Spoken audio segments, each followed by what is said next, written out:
I was at St. Stephen's and then, I was a model student. I'd like to call the meeting to order and start with a pledge of allegiance to the flag. I was the latest model. I pledge allegiance to the flag of the United States of America and to the republic for which it stands, one nation, under God, indivisible, with liberty and justice for all.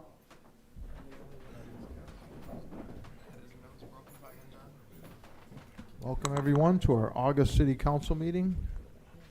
My countdown begins. Clerk, please call the roll. Councilor Whitfield? Aye. Councilor Morocco? Councilor Petropoulos? Here. Councilor Gilat? Here. Councilor Grimaldi? Here. Councilor Peeler? Here. Councilor Lavin? Here. Councilor Brennan is necessarily absent also. Mayor Valentino? Here. Thank you.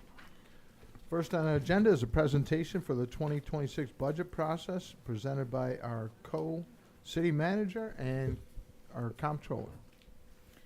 All right, well, I'll kick it off because the comptroller keeps telling me, as I call it his budget presentation, he keeps saying it's our budget presentation. So as you're likely aware, 2026 budget process has just started back in April. And this is just an update on where we are. There is not currently a 2026 budget. We will have one next month.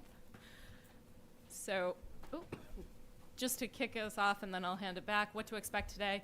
We'll take 15 to 20 minutes, including questions and answer, to update you on some budget drivers, some external and internal factors that we're putting into the budgeting process. Walk through a little bit of a reminder on how city budgeting works. It looks a little different than your personal finances or a for-profit business. Municipal budgeting is made up of different components. We'll talk some of our organizational needs and then walk through the next steps of the budget process. Our foundation, I try to center everything we do on the mission of the city. The mission's for the city of Geneva to provide efficient and effective responsible local government services, allowing everyone to enjoy the benefits of living and working in our uniquely urban city, which is also our tagline. Foundational values: safety, innovation, caring and respect, integrity and honor, service and stewardship. And as we look at these, along with the 5 priorities that council has set, our budgeting process will always be tied to those. So I'll talk about the timeline, and then Adam, I'll pitch it over to you for the first section. Timeline. So we began in February to May meeting with the council to talk about our current metrics and our work programs. We talked about priorities such as capital improvements, safety, and infrastructure. Departments shared with you in 2 meetings their work programs and where they were directing their staff as far as their future priorities for investment. We had a strategic budget overview and priority work session in May where council talked about where their priorities lie. And then this comptroller and I walked through some of the mandated costs to maintain the city at the current operations. And with that, we provided direction to staff. From there, from May and June, we had our department heads start preparing their budgets. They prepared budgets due to us back in mid-June, and we've been meeting with all of them in July. They're continuing to finish their performance metrics and work programs so people can see how that budget and that spending impacts their community. In order to maintain where we're at, all the departments were requested to reduce overall departmental spending by 5%. This is due to those mandated increases, and we'll talk a little more about that. And then anything above that is what we call an ARM request. And those are above required maintenance. So if it doesn't fit in your current budget, it's above that maintenance. So what does that look like? And this month, Adam and I are spending a lot of time together preparing the final documents, which will be the city manager's proposed budget. At that point, we will have workshops beginning after September 9th. So that 2026 budget from the city manager and comptroller will come on September 9th at 6 p.m. right here. After that, work sessions begin, and a formal public hearing on the city manager's budget will be held at the October city council meeting. So that'll be the time for members of the public to weigh in on their priorities and where it fits or doesn't fit. Council then has until November 1st to adopt the budget, and from January to December all year. The budget process doesn't end just with one document. It continues nonstop, as much as I'm sure my department heads would like it to end. It continues because we're continuing to make moves within those bounds. Priority setting, this is what we are focused on as we built the budget. We did not have council set a 2026 target increase or decrease as a whole body. So through these several months, we've been working with a foundation of what services should we maintain that align with those mission, values, and goals. We are budgeting based on what we can provide to the residents, what they expect here. We have not invested deeply in some of our past infrastructure and other things, so we are playing catch up in some areas. How do we continue to do that, and how do we also maintain cost control? And with that, I'm going to stop talking and let Adam go. Thank you, Amy. So we'll start off with one of our bigger revenues, which is sales tax. This here shows the trends over, let's see, from January 23. So it's remained pretty stable over the last few years. We're currently meeting our 25 projections. We are slightly down from last year as of July 31st, like $3,000 out of $5 million. So it's very, very close. It's not something I'm very concerned about at the moment because of everything trending the way it is, but certainly something to keep an eye on. And if you remember, for the 25 budget, we increased that pretty substantially to, I guess, be less conservative on that number. So something we're certainly keeping an eye out for. And as it mentions here, it's both a revenue stream and an economic indicator. So something we follow very closely to see where everything is headed. So our cost drivers, two of the big ones, personnel and debt. So our people, we have 2 contracts that are not finalized yet for 2026, and that is our police officers and our foremen from DPW. And we're expecting health insurance costs. We're estimating about a 19% increase, which is kind of what we were thinking originally. We got some better information, and 19 is where we landed, which is not very exciting, but that's where we are. As far as debt, focus on long-term planning to stabilize and address deferred maintenance. So things like our water plant, our wastewater plant, roads, any kind of infrastructure, that's where that would fall. We would borrow for those types of large projects. And our 25 capital plan estimates, or actually we are estimating about 2.3 million in 2026 for our debt service in the general fund. And then, of course, energy costs, we're anticipating a pretty substantial increase there of about 30%. And then equipment increases, just by the nature of inflation and costs going up, we expect about a 15% increase there. We do have the benefit of using state bid for a lot of our equipment, but still the cost of everything is going up, and so we see that reflected there as well. Do you want us to save questions to the end? I won't be taking any questions. No, you can ask now. See, I told you staff knows how to talk to me. So my question is, of our labor costs, and I believe health insurance is a Yes. component of our labor costs, do you have a ballpark on what in the pie chart of labor costs our current health insurance might occupy? Is it like 15%, 20%? I would say probably 10 to 15 is Okay. safe. Yeah. I'm trying to do the loose math in my head of what a 19% increase means in real numbers. Okay. Yeah. And so maybe we can get that kind I can of do that. I can run that for everyone. Because I think Yeah.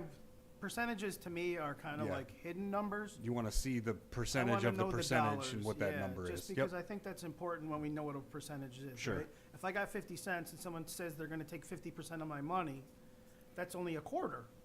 You're right. right? But if I have $100 and someone says they're gonna take 50%, well, that's a little bit more in dollars and cents. Right. And I think it helps me describe things to the taxpayers. I can put that to dollar Yeah, amounts. I can Yep. communicate that layman's terms to people a little bit easier. Sure. Especially during budget season. Thank you. Okay, yep. So this is just a chart here, or a graph, I suppose, of staffing, 2025 full-time, 126 and a half full-time employees. It's down 14 full-time employees from 1999, which was quite a while ago, but a lot has changed since then. And so we're down to 126 and a half. And you can see here, obviously our public safety makes up a big chunk of that. And then they're broken out, but water maintenance, public works, engineering, highway, sewer, water treatment, wastewater treatment. Like I said, they're all broken out, but that's all our DPW, our Department of Public Works that make up that chunk. And then the rest is our administrative departments, finance, clerk, city manager, IT, things like that. And all of this will be provided on our website, and it is an interactive chart, so you can click on each section, and it'll show you how many FTEs are in each of those departments and divisions. Okay, so our revenue drivers. I mentioned sales tax before. The other one that we kind of focus on outside of property tax revenue is our state funding. We have, I would say, no control over that. We can certainly advocate, and we have NICOM, which is an agency that does advocate on behalf of municipalities in the state of New York. But we have increased state aid. AIM is kind of our just general state aid that we get from New York State. That increased in 25, and that number is supposed to stay flat in 26, which is good. We never want to see it go backwards. We'd love to see it increase every year, but as long as it's not going backwards, we can deal with that. And then CHIPS remains in 25, 26. That CHIPS funding is used in our DPW for highway projects. We can use that for some equipment, depending on what it's for. There are some certain requirements, but our DPW team, Joe Venuti and Kevin Reed, are very fluent in that, and we really maximize our CHIPS funding, which is, with the way it works at the state of New York, is if you utilize your funding, they continue to give it to you, and will sometimes give you more. They like to see things being spent on the right things. So we've done a good job of that in the last few years. We continue to get that CHIPS funding. Back to sales tax, consumer demand remains steady. Cost of goods are increasing. Sales tax likely to remain flat. And then build on positive growth over the past few years. Again, it's something we constantly watch. We try to get as much information as possible, communicate with other municipalities on what's going on, and we use that to track other revenues as well. And then fees, fines, other revenues, assess current rates in comparison to municipalities and adjust where necessary. So we have a citywide fee schedule that we just sent out, circulated to each department so that they can take a look at it, see if any fees need to be increased, decreased, removed, added, anything like that. And we do compare with other municipalities to make sure we're in line there. So I'll talk a little bit about this if you want, Adam. Sure. In the past 3 years, we've been moving towards what's called a priority-based budgeting approach, which is where we use metrics to determine if our progress in departments is making an impact. We also use work programs. So in the budget book, again this year, you'll see departmental work programs and the metrics they're utilizing. We continue to hone those metrics as we go on. It's really a collaborative effort. Metrics you have to see over time, and so as you start to look at those trends, you can see that. One of the things we'll continue to move towards is having outcomes-based budgeting, so really aligning those metrics a little tighter. Staff continue to provide a lot of analysis, professional advisement, and administrative support and recommendations for their budgets, and then council, it is of course your legislative authority over the budget and the policy direction as we move those things forward. Here we get into tax rates. So a look back as we build the 2026 budget to 2016. 2016, our tax rate was at 1785, and as of 2025, we're at 1216. That's per thousand.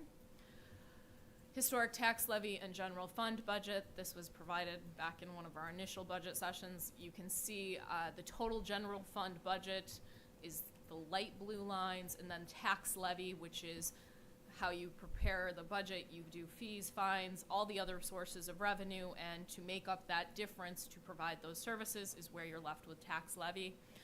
We've stayed pretty flat for quite a few years. Some years our budget grew beyond. And then one thing that was requested during the previous was the water and sewer fund budgets over time. And so you can see here where water fund and sewer. Again, when you look back to 2016 to 2025, there have not been large growth in our budgets. Oh, and I should note, 2024 information is unaudited information, and 2025 is budget. The others are all actual numbers. Just a little basis on this. Often there's discussion about assessment and how that works. Geneva has been made a desirable place to live. Ontario County as a whole continues to grow while other populations decline. The housing supply has fallen somewhat behind demand, so the value of the housing actually goes up because the demand is pushing that. Assessments are staying level in 2025, so there was not a revaluation in 24, or there was not a revaluation that would have 2025, which is budget for 2025, which you use 2024. Commercial properties continue to depreciate. Assessments are based on rent tenants would pay, not the activity. Building permits are also important to attract improvements on those commercial properties. Another side to that is business leases are very long, so valuation market changes on the commercial side usually take a lot longer than on the residential side. The valuation for the city of Geneva, as we looked at 2025 assessed value, so that's what we'll use to prepare the 2026 budget, is slightly up from the 2024 assessed value, and that's the total valuation for the city. Our median value home is also increased slightly, and our median value of City of Geneva home is $143,550. Comparison communities, so we do look at surrounding municipalities that look like us, at least in numbers. No one can be exactly like us. And so you'll see here there's 5 municipalities that are close to our census, and then there are 5 municipalities we compare to that are close to the tax exemptions. And then there's a whole list of municipalities that everyone compares us to anyway for being upstate municipalities. So we look at them to see what their taxable assessed value is, what their levy looks like, their total budget. When we're looking at our employees, hiring, things like that, we look at those municipalities just to see where we rate. You will see our tax rate has come down significantly, and some of those other municipalities have not been able to do that. Their city levy, we seem pretty consistent with a lot of the other municipalities, and our total budget is consistent with our size municipalities. And Adam, I'll have you walk through this one since you created it. All right. So it came up maybe a few weeks ago, and we kind of were just throwing out different numbers. So we wanted to understand the impact on a 10% addition or reduction to the tax levy using 2025 costs. So we had to factor in a couple different things. Obviously, the tax rates for city, county, workers' comp, school, library, and then we also factored in a water and sewer bill, which what I used there was just of typical, if there is such a thing, family of 4 and water usage. So basically it came to, I believe it was $225 a quarter for the bill that got us to $900 for the year. So we took a $200,000 home, and then we have the city tax rate, reduce that 10%, and that gave us the city tax of $2,188.80. Everything else remained the same, and so you see on the left-hand side the way it is right now, $7,745.34 With that reduction, we went down to $7,502.14. So saves the family $20.26 a month, or $243 annually, and that provides $900,000 in savings to the city. The increase would bump up a city tax bill to almost $2,700. Total goes from $7,700 and change to $7,900 and change. Again, costing an additional $243 annually, or $20 roughly a month, and that provides $900,000 in additional revenue to the city. So, as Councilor Peeler, you had mentioned before about putting a number, a dollar amount to it. So as far as this is concerned, you know, you figure 10% in either direction, and that's what you get. It depending on people's income, that can seem like a lot or a little, and you can see what happens when you add it all up. You know, $900,000 is a lot of money. So depending on which way you go with that, if you go higher than 10, lower than 10, reduction, addition, those numbers will fluctuate, but just trying to give people an idea of what 10% looks like in either direction. And on this, the only thing that will be in council's control, and in mine and the recommendation, is that city tax component. Yep. All the other pieces are not something that we have control over here. You also can set the water and sewer fees, so I should say that. Yep. Those two, though, are within council's control. The county tax, workers' comp, schools tax, library tax is outside of our city budget process. That's all our taxable value multiplied by the rate we're given by that taxing jurisdiction. Quick question. How does the STAR program impact this? So the STAR program would basically change the taxable value on the school tax. So it would, if you're so on this one, if you're assessed at 200,000, STAR may drop you to, I don't know, 180 or something like that, and then you would be taxed at the same rate but at a lower valuation. For just the school side? Yeah. That's what I Yep. thought. Okay. And I have a question. Can you please go back to the slide that shows the historic tax rates? Maybe. Please and thank you. And we're currently in the 12.16 zone. Correct. Correct. We did that. I went as far back as 2008, 2007 in the tax budget, and it was as high as 18 and change back then. So basically, since the 2 years before I even lived here, we have a historic low tax rate. But you also have a historic high appraised rate, assessment rate. Oh no, I understand, but I'm talking about that chart. Yeah, but that chart means nothing in No, I terms of know. what people pay. I think nothing is a pretty generalized term that doesn't apply there. Yeah, no, it means nothing. You know, $280 Let's to keep my moving. family Let's is keep a moving. lot. Maybe not to your family. You guys are Okay. all, you know. Let's you keep moving. got the money. All right, Sure, easy. Sure. All right, so as I mentioned, we've been meeting with our department heads, and you guys got a preview of that back in April on some of the things that are impacting our departments, and we're starting to talk about. So, Adam, do you want to go through these still? I would love to. Thank So, let's see. Decisions ahead. Infrastructure investments.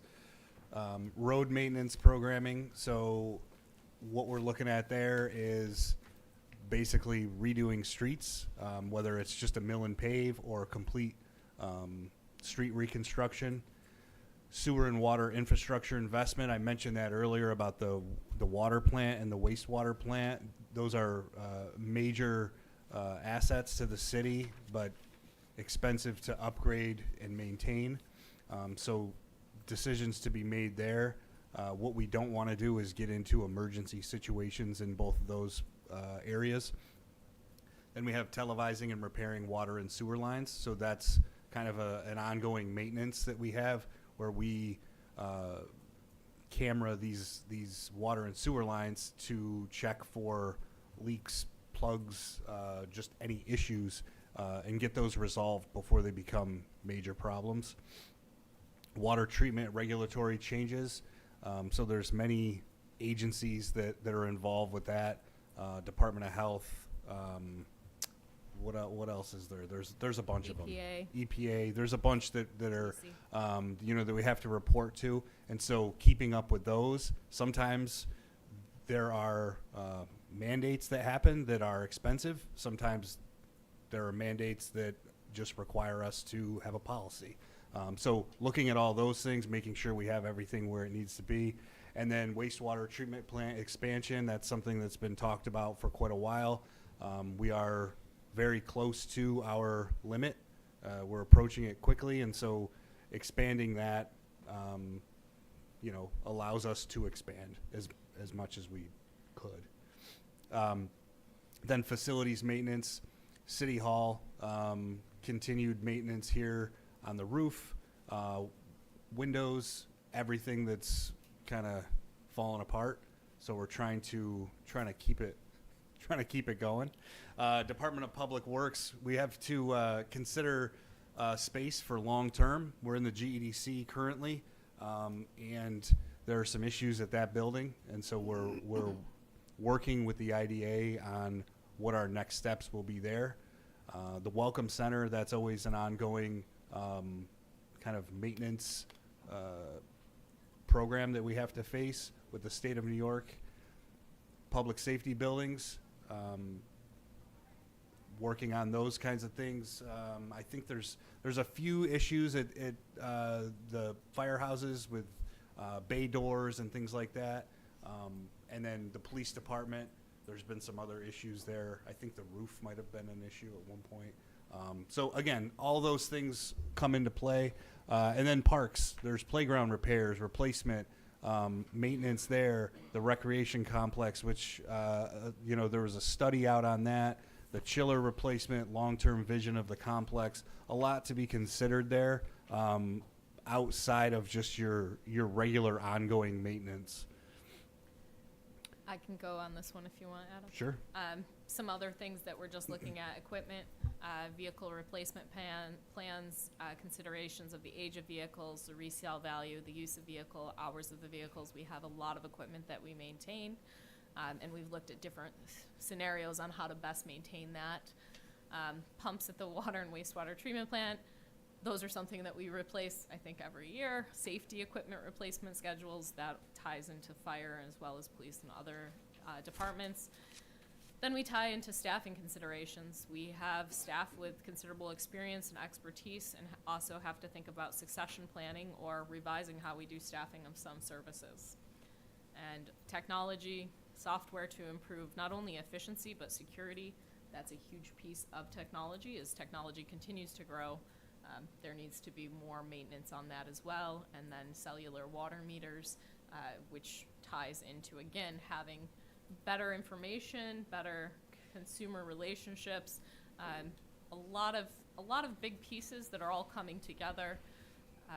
There is not a lack of needs, and I think what is important is to decide how we want to invest to move forward into the next phase of the city. As far as next steps, we started with this. Here is the 2026 budget calendar for the next few months. Starting on September 9th at 6 p.m., Adam and I will be back with the 2026 budget presentation. At that time, we'll release the 2026 budget, taking into all of those departmental considerations. And then we'll have work sessions on the 23rd, 30th, public hearing on October 1st, and then many more work sessions scheduled until council comes to the point where they adopt a final budget. And that was a little longer than 20 minutes, but we tried. Any questions? Thank you very much. Appreciate the updates. Moving on to our next item on the agenda is the e-bike safety by our Chief of Police. Good evening, Council. So one of the, I think, problems that we have been facing as a community, as many communities here in New York State are starting to face, is the increase in usage of e-bikes. They're becoming more and more accessible. They're a cheaper mode of transportation for a lot of people. But I think where the issues that we are seeing is there's a general lack of education of what is permissible with e-bike safety and the general e-bike regulations.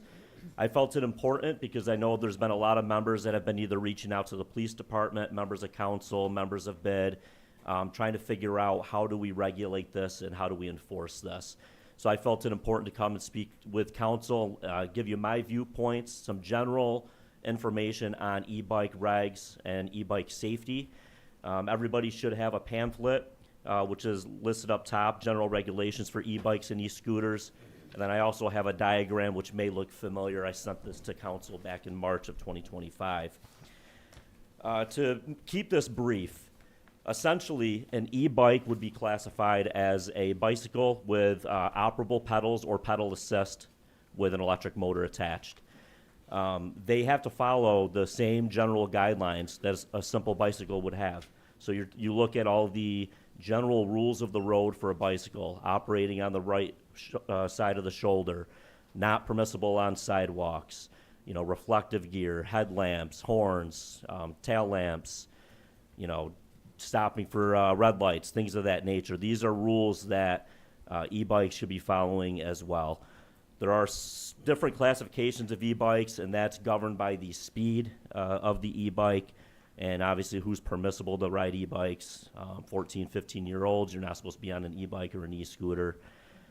This isn't anything where we would ticket the juvenile. It would be something where we could enforce it on the parent if it was in the parent's presence. And that parent has to be over 18 years of age. E-scooters are a little bit different than e-bikes because they are slower and just the general makeup of the scooter is different. I think the big thing to note with the e-scooters is obviously they're not permissible on sidewalks just like e-bikes. And they're only permissible on the right side of the roadway, that is with a maximum speed of 15. Some of these go a little bit faster than that. This is becoming increasingly dangerous. I actually walked out of City Hall the other day and had one go by me about 20 miles an hour. I tried to stop him, but unfortunately he had some headphones on, so he didn't hear me. They're silent, they're quick, and they're becoming more and more accessible. So my general opinion right now is I don't think, so council has the authority to add certain or more restrictions with a local ordinance. So some of those could be making it mandatory for everybody to have a helmet, or different types of reflective clothing, or certain limitations, or just ban them through the city in general. These are things that council could do. I'm not sure if that's necessary. What I would like to see, I think the easiest way for us to enforce this is through target enforcement, but certainly with staffing, this is a lower priority. I would love to see our bike patrol back out. I think that would be an effective way to combat this, certainly in the business improvement district where I think it's most dangerous. People coming in and out of businesses, it's just generally more busy and congested in those areas. That's pretty much everything that I have. If you want to skim through it, I'm happy to answer any questions that I can on this. And like I said, this is just the general regulations on it. The New York State Vehicle and Traffic Law is thick. There are some more regulations, such as requirements for manufacturers or dealers to put certain labelings on it and things of that nature. I think this has been more of a difficult thing for officers to enforce because it's kind of new. I think it got codified around 2022. However, a lot of that wasn't really disseminated out to local law enforcement. Our traffic ticket database that we use on the computers doesn't even have this stuff in it. So you got to make sure that you're looking in the right places. You'd have to, issue a handwritten ticket for this. Happy to answer any questions. Thank you. Thank you for addressing this. This is important for both businesses, residents, and really parents alike, because I think a lot of this is a parent's responsibility to kind of let their kids know what they can be doing. Otherwise, they're going to be brought home possibly with a ticket. I know kids in Seneca Falls that have been brought back to their parents by the Seneca Falls police for zipping around on, I think scooters and e-bikes fall under the same category.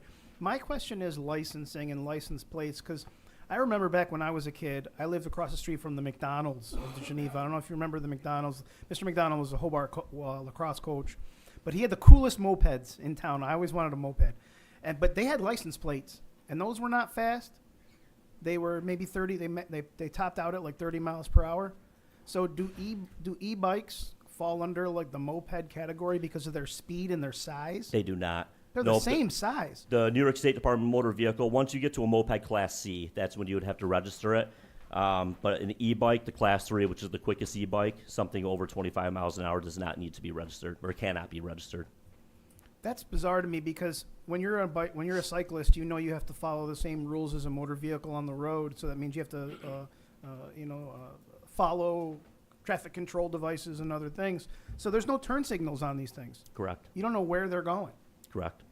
That's unfortunate. That makes driving and pedestrian very It's very problematic. Yeah, And we don't one know thing where I they're want going. to add too, just because I kind of skimmed over it, there's restrictions on what roadways they are authorized on, no matter the size. So any speed limit over 35 miles per hour, they're not, or over 30 miles per hour, they're not permitted to be on. So you look at Hamilton Street, Lockland Road, Lake Front Drive, Preemption Road, all these roadways within the city that are over 35 or 35 or over, they're not permitted to be on. But we see it commonly. It's a problem on Hamilton. Yes, A lot. absolutely. And I think a don't know lot if of that people use requires them to more get to and targeted from work. enforcement or whatnot, but I mean dozens a day. Yes. I can't believe we're not getting a dozen tickets written a day or even half that number if there's that many going up and down Hamilton. Yeah, that is one thing that I spoke to staff recently. We are encouraging the enforcement on it. Yeah, and that's about all I have with that right now. I understand. Yeah. Well, thank you for addressing this. I'd like to see maybe a cheat sheet or a pamphlet that we can kind of get to some of the not-for-profits and like the YMCA and like the youth football and the Little League. A lot of these kids are coming to practice with these items. And, I don't know if a football helmet qualifies as a scooter helmet, but, when I was a kid, you put the helmet on the handlebar and rode to practice. But maybe they should be sticking their helmets on their heads. I was planning on reaching out to the Finger Lakes Times after this meeting. I wanted to address it to council first, but I do think it's important that we have a general statement put out to the community members, just for educational purposes. Yeah, parents gotta This has know. been a hot topic with the Ontario County Traffic Safety Board. We had made discussions about possibly having some sort of statement to go out on behalf of all the agencies involved. I haven't seen that come to fruition yet. Thank you very much. If the welcome. Geneva Police Department is planning on a fall or back to school bike rodeo, I think I've seen some really bad scooter accidents this summer. They fall hard. It's very complicated to ditch on a scooter because your weight is on the front tire, and the moment that thing turns hard or hits a bump or a crack, you go down hard. And a lot of these kids especially are not wearing the right safety equipment, so I think something like a little educational piece about that in the bike rodeo would be beneficial. Absolutely. Not to tell you how to do your job, but I would do it myself, you know what I mean? Yeah. No, thank you, Counselor. So, Counselor Gilat. So writing stuff down so I don't forget it. Chief, your job's cut out for you with staffing and everything, but I'm noticing a lot of kids, they're lucky they haven't been killed. Yeah. I mean, a lot of screeching tires and slamming on brakes. They cut in front of you. They don't follow any kind of rule at all. So whatever you can do to enforce it is going to save some lives. No Yeah, question about I it. completely agree. I do think it's an accident waiting to happen. One of the perks of me living here is I see a lot, certainly when I'm not at work. And I just recently saw one almost got kind of T-boned because he ran a red light over there on South Main by One-Way Williams. So it's happening often. It's a problem, and I'm hoping that with some education and with some a little enforcement, maybe we can make it a little bit safer so that way they're operating the right way. Counselor Petropoulos. Thanks, Chief. Appreciate it. Thanks, Mr. Mayor. Two things. First of all, off the top of your head, do you know what the state law says about wearing headphones while riding these things? That specifically, no. I would have to look that up. I could get back to you, though. Yeah, and don't forget the school district would be a great place to hand out these, do a little education, maybe pass it to the SROs, because that's where everybody's bragging about how fast they can go on their e-bikes. So thanks for bringing this up. A lot of constituents citywide have complained about this, and I don't want it to get ugly before it gets regulated. Thanks. You're welcome. Counselor Peeler. thank you, Mayor. To piggyback on Jim's question, that's a great question. What is the policy on motor vehicle operation with headphones? You cannot have them in. So does that mean if you're operating a mountain bike and you're going downhill and you're going 35 miles an hour and you got headphones on, is that a similar violation? I would think so, but I don't know concretely. Okay, very Yeah, good. that's something I could look up, and I could Seems get logical. that back to council, yeah. Bike's got to follow motor vehicle code. Okay, thank you, Chief. Moving on, next item on the agenda is a discussion for housing legislation by Council Lavin. Actually, that was gonna be pushed off to September. Okay. Sorry. No problem. Moving on to the next one, which is zero-based budgeting by Councilor Grimaldi for discussion. Yeah, this is just discussion, and the idea was to get it out there. This is a bigger topic than we could ever do in '26. You would need a whole year to set it up. The city has done this in the past, but it isn't, when I first saw some legislation put together with it, it is not something you want to do every year. But you'd be surprised when you start looking at it, old projects, that the money still sits out there year after year after year because nobody sees it. I mean, I used to kid all the time about, there was a law one time about taking snow off your neighbor's lawn that just rode forever and ever and ever because of ice boxes. You know, it made sense when they did it in 1910, but it was the 90s and it was still in some cities. But that's what it is, the zero-based budgeting. We may want to look at that, but in order to do it, it would have to be something we would present to Amy for '27, because they would have to start, I mean, when we did it, the last time we did it, when I was still on staff, it took 8 months to put those budgets together. Because you had to go and look at every line. So I don't know what you guys are thinking, but it doesn't hurt every 10 years to do one, just to make sure you have everything cleared out. It'd be the same as doing your home budget. And, you know, if that, I don't know if this helps any, or is it just that the topic came up, and I was involved with it when the city did it the last time I was here. But I've been out 10 years, so I don't know if they've done it since. Okay. Yeah, sure. And then I have a couple councilors who'd like to talk. I just have a question on this because there's a zero-based budgeting kind of philosophy, and that's something that the Government Finance Officers Association has weighed in on. Are you asking for council to do line-by-line zero-based budgeting, or for Well, this? Because currently, we don't do full zero-based budgeting, but we do line-by-line, project-by-project budget. Right, well, that, it would be more, the staff would have to start it. I mean, the council can later come in and look at what's been done. I don't think anybody on council has the ability to sit there and look at every line of every department and say, well, this, another thing I kid on a lot of times is when I would take something to a board or that, and you'd sit down and say, here, we're doing a project and it's $14 million, and they would say, done.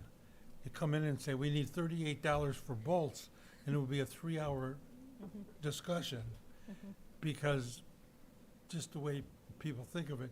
So you really, when you're doing, my opinion anyway, with zero-based budgeting, it starts with staff. Staff's got to go through, and they may find things that they didn't realize were in the budget that were clumped in with something else. DPW has the biggest problem with that because road work sometimes gets carried over from year to year, and it's real easy to just sit down and say, we're gonna put an extra 5% on this year and go. But, I've I got just- Council, I was gonna say, I got Councilor Peeler, I have Okay. Councilor go ahead. So Gilat, and Councilor Lavin. just so if this comes up in topic with, you know, people out in the street, I want to be able to inform them to the best of my ability, because I want to make sure I understand this correctly. Zero-based budgeting is a philosophy, like an approach, Yes. Same as the approach we're kind of using like, now. yeah, kind of like, Mr. Mayor, you might be familiar with this, like Sigma 6 or Six Sigma. It's an operational philosophy. It's a framework of how to make decisions. Is that correct? It's to an extent. Okay. I mean, the idea behind it is to try to eliminate things that have kind of moved through got through the loopholes in that. But it's an exercise of essentially philosophical and operational nature. Very More- detailed accountability. Right. Yes. Okay. Maybe, since this is, because you're kind of taking a long view approach on this and not like a crash course, but kind of how to shoot it out there and then work toward that horizon so that it's responsible governing, maybe we can find, or you might know of an example of a municipality that's done it, Other than Geneva. right? And then and then we can kind of look at the outcomes, Yeah. like what it produced. Yeah. Right, because I want to make sure that like the juice is worth the squeeze, to use the metaphor. So It's a lot I'm more. sure, but right, but I think we as a group can kind of take a look at that. Yeah. That's it. Thank you. Thanks for bringing this up. Counselor Gilat? I've been doing some research on it as well, because it's been buzzing around for a while, so. And some of my comments I'll save for when Councilman Lavin presents his ideas. But I want to make sure that we're clear, or we make sure we communicate to the residents as best possible the pros and cons of any kind of budget situation we Yeah. put together. Because it's going to be a win-loss. You have to give up some things. It's nothing just picked off a tree and we're all set. So I think any cuts we make or any decision we make on budget, whether it be increasing or decreasing the budget, there's always pros and cons to it. And I think the residents need to be aware of that, because they're the one paying the bill. And so if they know the streets aren't being repaired, or the streets are being repaired because of the budget, they need to know that so they can buy into it one way or another. It's important that we have more voice from the residents, because we're doing the best we can here. But unless we have more information from the residents, it's hard for us to be fair to the whole city and make the right decision for everybody. So, and I think we're all on the same page on that, so that's my only comment right now. Counselor Lavin? Just wanted to point out that this is often done in other governments, and we actually have two very good experts in it in Geneva. Two of them are sitting out here right now, and we'll be talking during public comment about the impact it has on the process. And I think you'll hear a few things tonight and later during the budgeting process about trying to change the paradigm here to acknowledge our tax situation and find ways to do smarter, more aggressive scrutiny of both the revenue and the expense side. We tend to get caught up in expenses because we think cutting is going to be painful, and that it focuses our attention. But there are a variety of other things you'll hear about tonight and other times about our revenue sides and how aggressive we should be.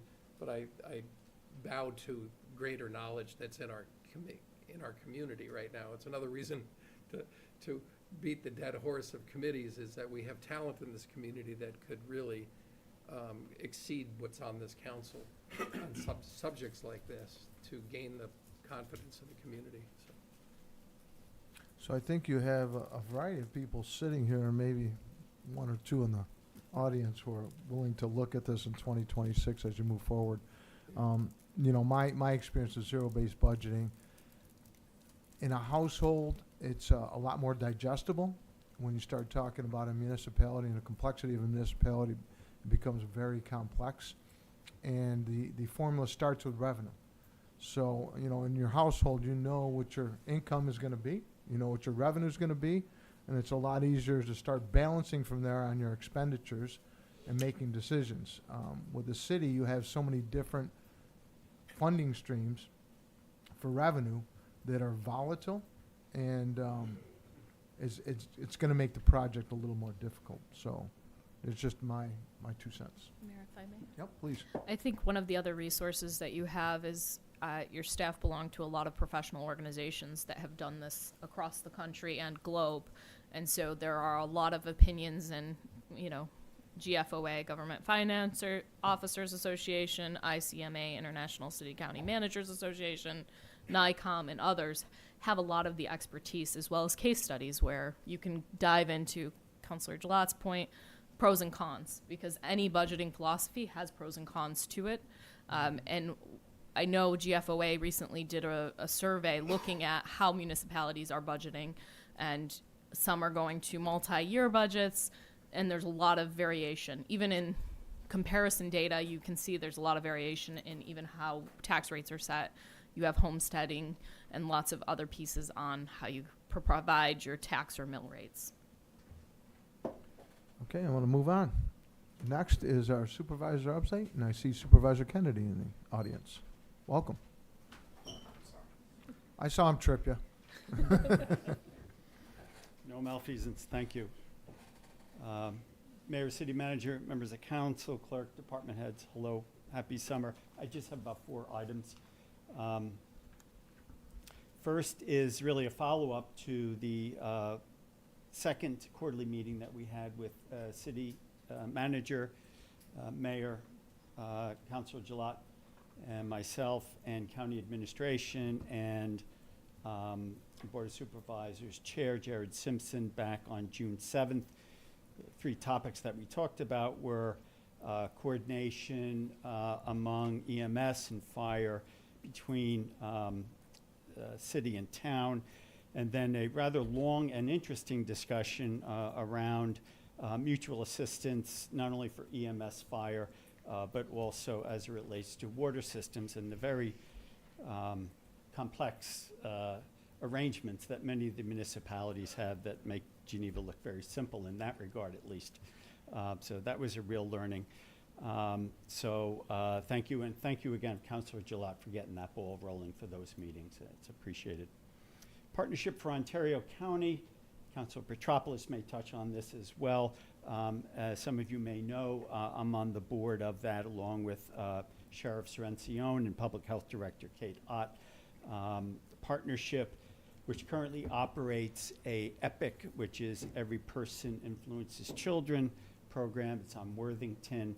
And the partnership's executive director, Gwen Van Laken, is looking at a property that we in Geneva know as the former Clark Optical Building on Clinton and North Street.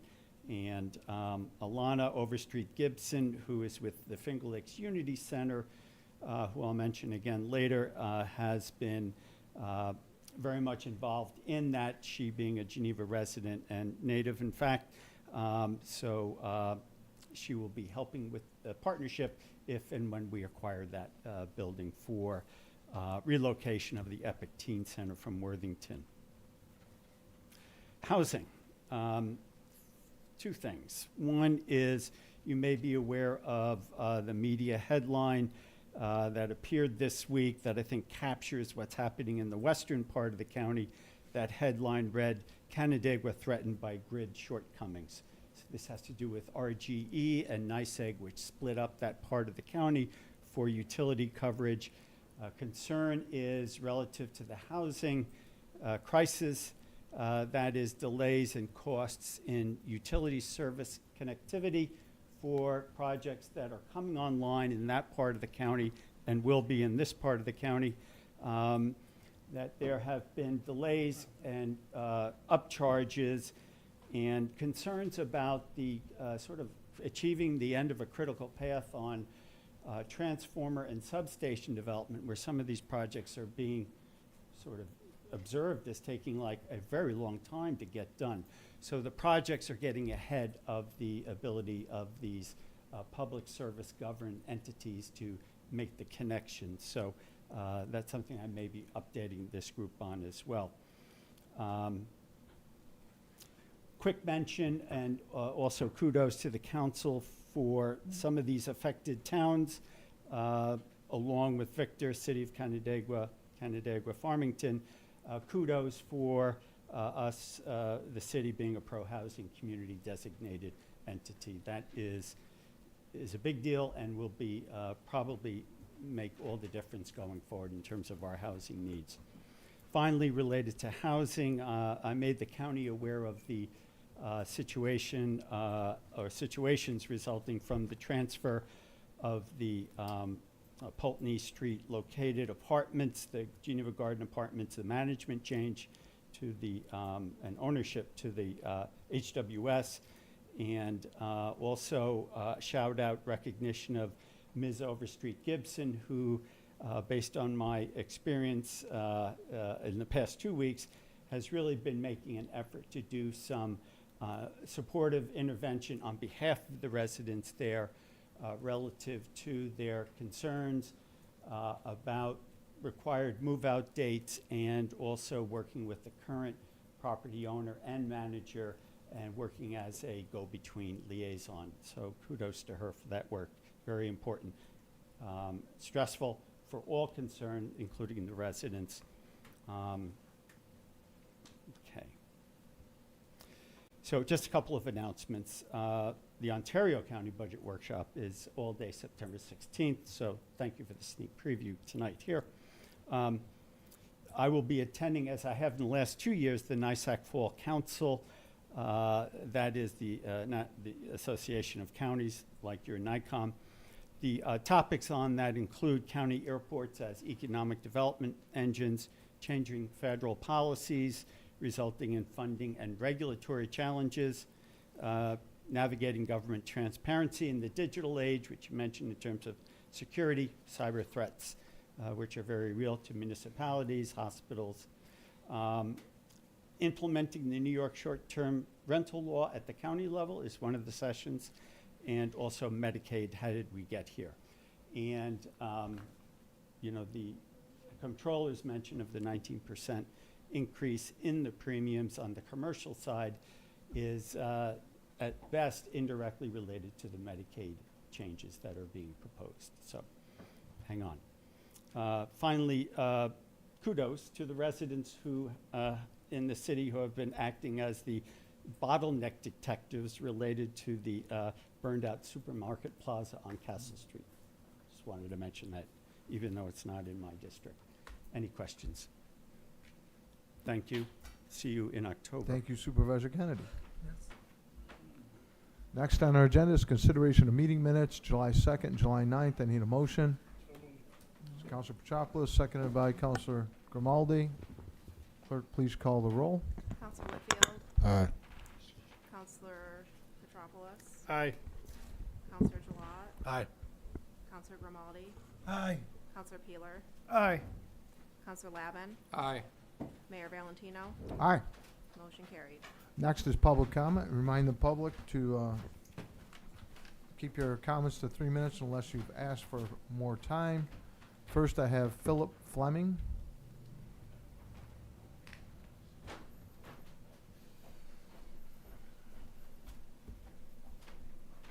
I just want to thank everyone for this opportunity to speak. So, want to thank Supervisor Kennedy for mentioning what's been going on at Geneva Garden Apartments. So, I am one of the residents that have been affected by this. There are 53 households that has been affected by this sale, and I got to tell you that the level of fear, anxiety, stress, and even like anger, like you can cut it with a knife, is very high.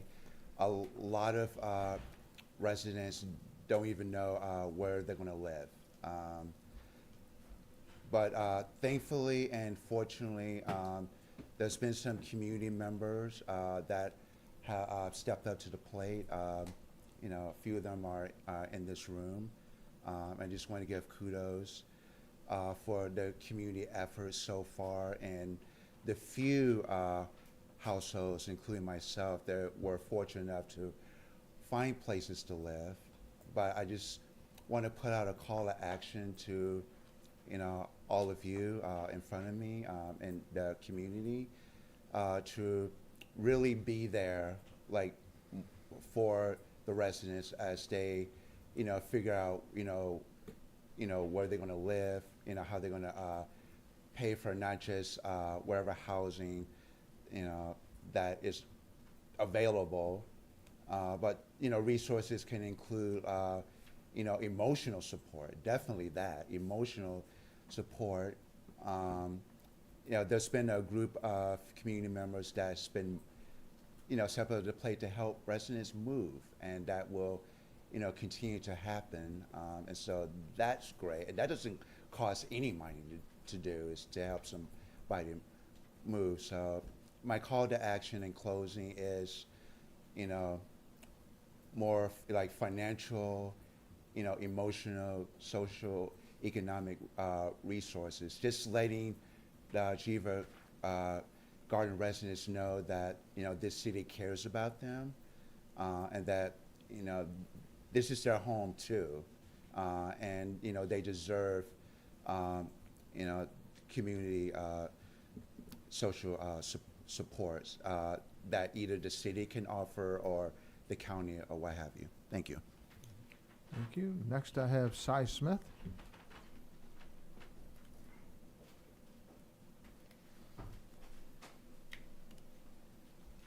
We thought we'd get an early start this year on the budget. The draft budget has a 7%, 7.5% increase, and we feel that the starting point for a budget should be the inflation rate. Currently, it's 2.6%. So we're almost three times the inflation rate. Last year, we wound up with a budget that was 2 times the inflation rate. When we think about inflation, I saw the estimate is that energy costs will increase 30%. That seems a little bit high. Oil and gas seem to be at reasonable rates. So it seems to us that there might be some fat in the draft budget that you could work on. There's some cost savings I'll address, but I think the main principle is the discipline that adopting zero-based budgeting would provide. Councilor Grimaldi spoke to this. It's been tried before in the city, and it worked pretty well. The way I look at it, it's pretty simple. Expenditure-based budgeting, which is basically what we have now, you start with what we're doing, and that's the baseline. The priority-based budgeting that the city manager talked about, you start with the project or the vision, or as a taxpayer, sometimes we think of it as the wish list, and then you work back to justify the cost. Zero-based budgeting, you've got to justify it on a cost-benefit basis right from the start. It's just a difference in approach. The discipline of a zero-based budgeting approach we think would be very beneficial to the city and help deal with some of these costs that seem to be running out of control. An example, the Lakefront Drive vegetation. This is a hangover from the DRI. It looks to me that it was a mistake to try and plant vegetation in a very narrow little strip. In the middle of the summer, it's dried out, there's some weeds, it's very expensive to maintain, it's dangerous for the workers. I think a fresh look might be in order. On the city parcels, the small parcels, at Historic Geneva, we've had great luck with the Garden Club. They love to do projects like that. Our written presentation covers a lot of routine sort of things, but I'd like to point out a couple that might require a little attention. Apparently there's a hang-up on the DRI grant. There's $800,000 in costs for a stabilization of the long pier, and it doesn't, from the reports you've given, it doesn't look like they want to come through with it. So our suggestion is maybe you can tweak that long pier just a little bit, extend it, do something, spend a little more money, and free up some of that 800. If you've tried it and it hasn't worked, okay. But over a long period of time dealing with Albany, we found that you do a little tweak. They like to hand out money, and maybe a little political elbow grease would back it up. It doesn't take much effort to talk about in reducing labor costs, and the city manager has made a big step with the assistant city manager replacing 2 independent department heads. I anticipate that within 3 years, AI will provide so much support for administration at the municipal level that it may be that we'll only need 1 city manager, not even an assistant city manager.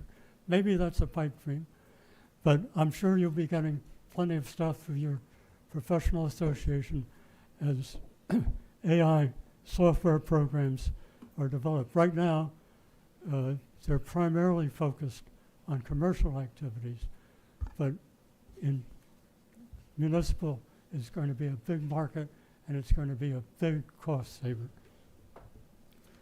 We had a couple of thoughts on increasing revenues, and I'm sure you've all looked at them, but one of them that I haven't seen is a permit for non-resident overnight parking.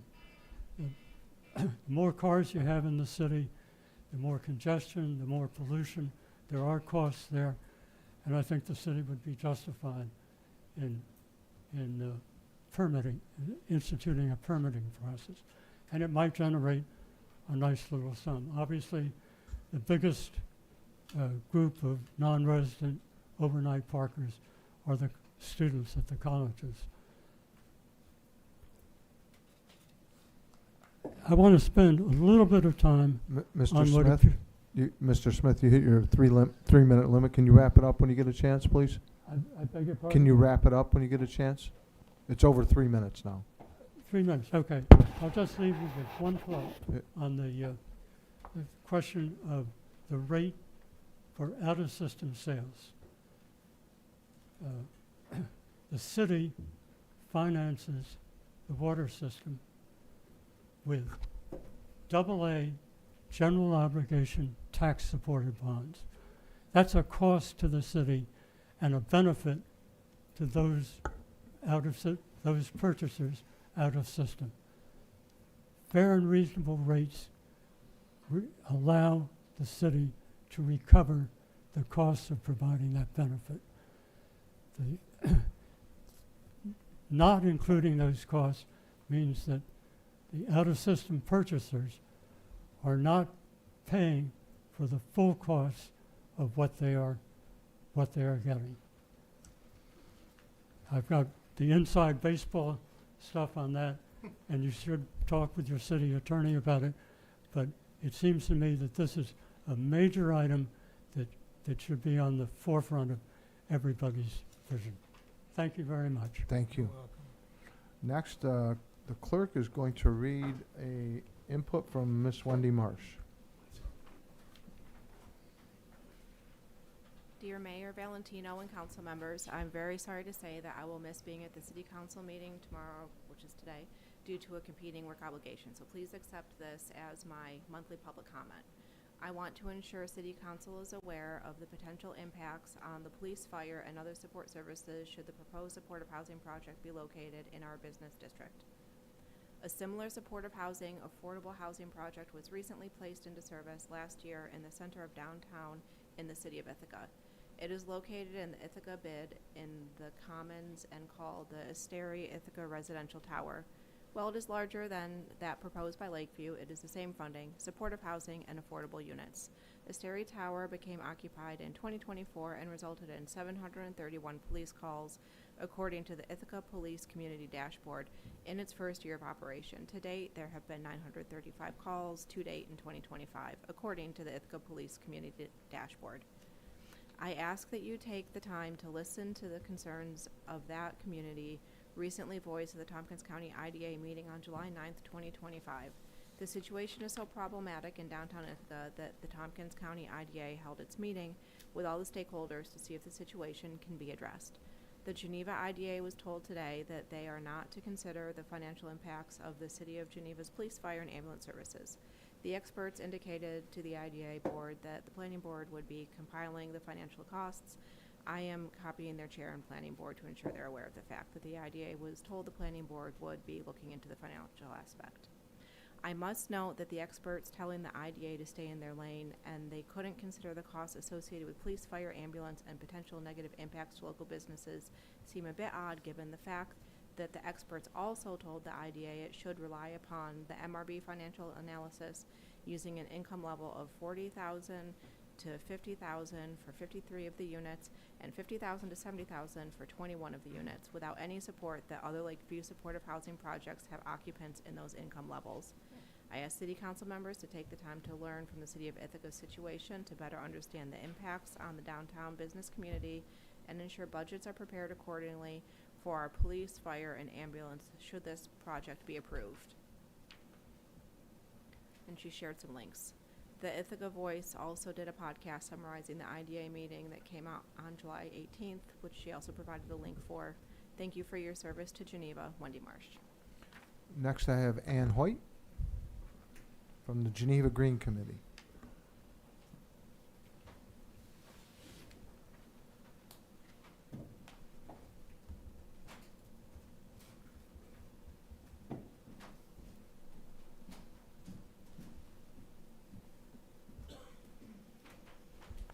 Thank you. Okay, so I just have a couple of quick things. A couple of years ago, maybe last year, we asked council to change the current code, which was adopted in 1968. It currently reads that, and specifically we would like changes to the portion of the code that prohibits gardens within 25 feet of the curb on any property.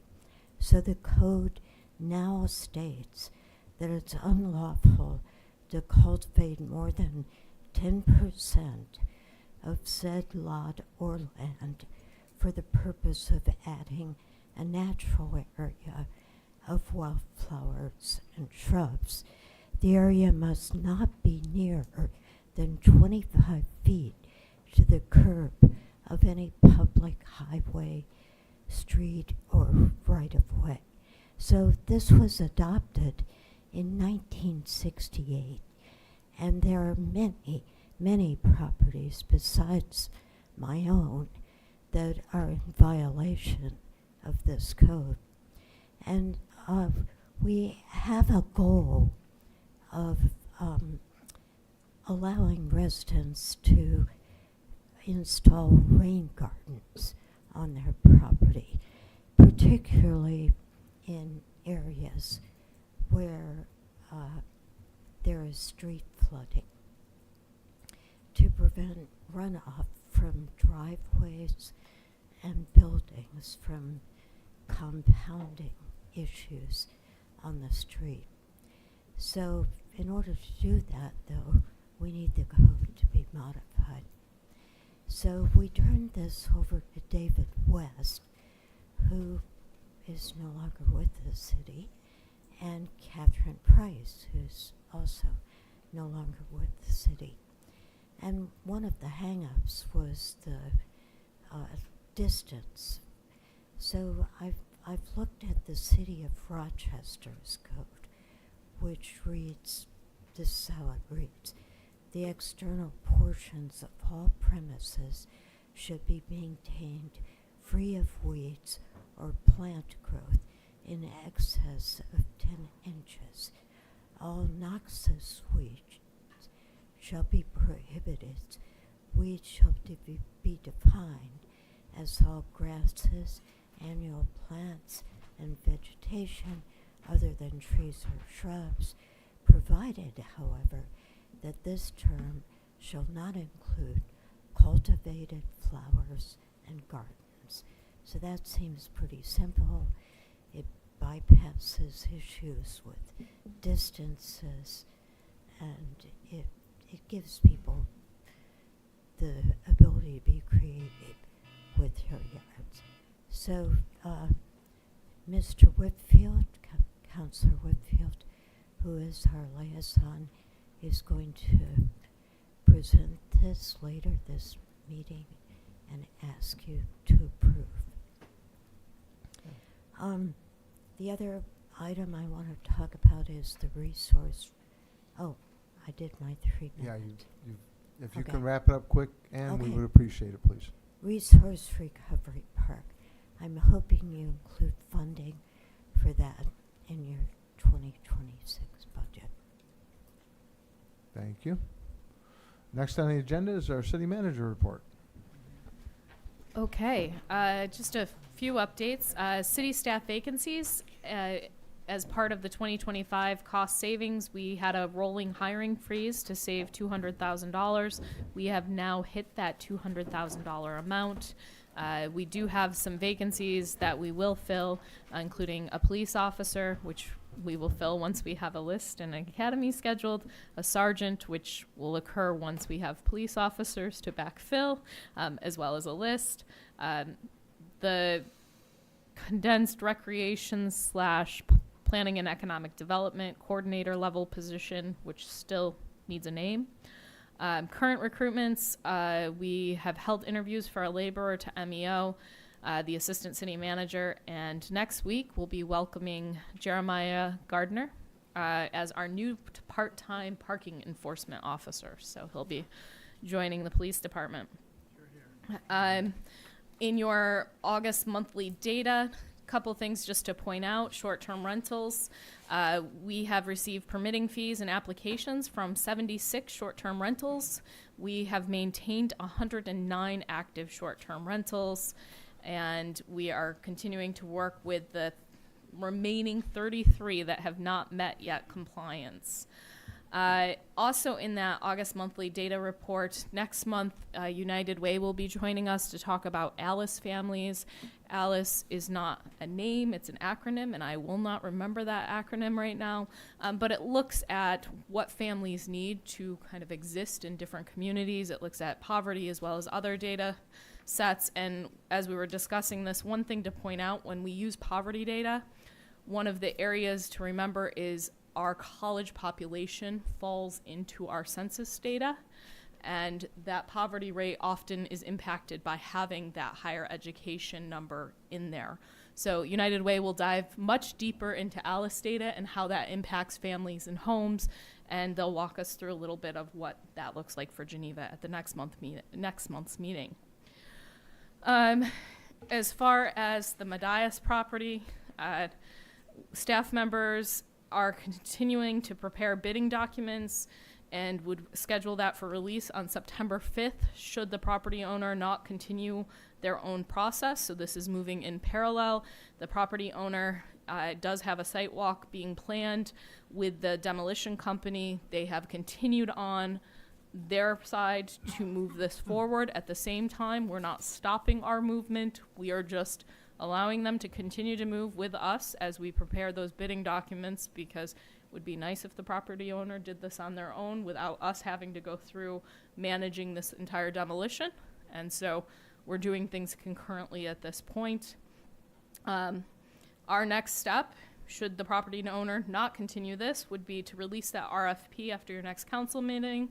Bids would take about 30 days to come in after that release, and then we'll start to seek authorization for funding related to those bids, because we would have to pay for it out front and then re-levy it and work with legal on that Chapter 111. Sewer and water fee and rate review. We are meeting, I think, with GHD actually tomorrow with staff. We're still on target to have options for consideration in the 2026 budget.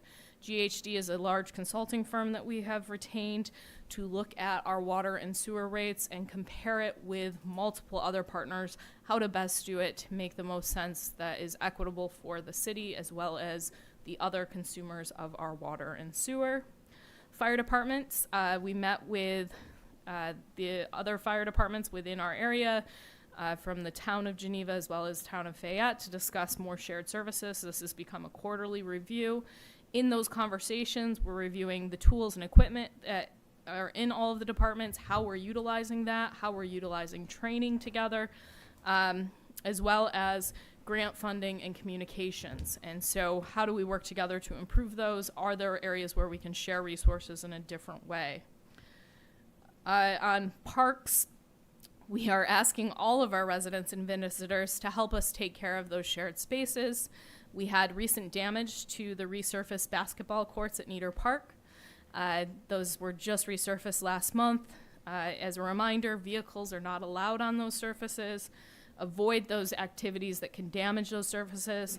And if you see suspicious behavior, please report it to the police department. We continue to invest in our parks, and I know that other groups are as well. And so when things like this happen, it does impact all of our community. The Resource Recovery Park does remain open on Thursdays and Saturdays from 8:30 to 4:30. However, if there is a city holiday, the Resource Recovery Park is not open on those holidays. We'll continue to promote that just in case people are going there. Teen Police Academy was successful this year. 17 participants will graduate tomorrow night from that police academy. And finally, our next community conversation will be on August 14th at 3:30 p.m. And I'll be joined by Clerk Tillison and our IT director. We will be at the Welcome Center. They would like to be outside if the weather allows.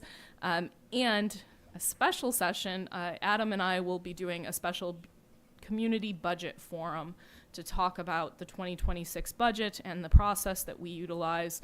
And that is being planned for August 18th at 5 p.m. and locations to be determined. You did know that was coming.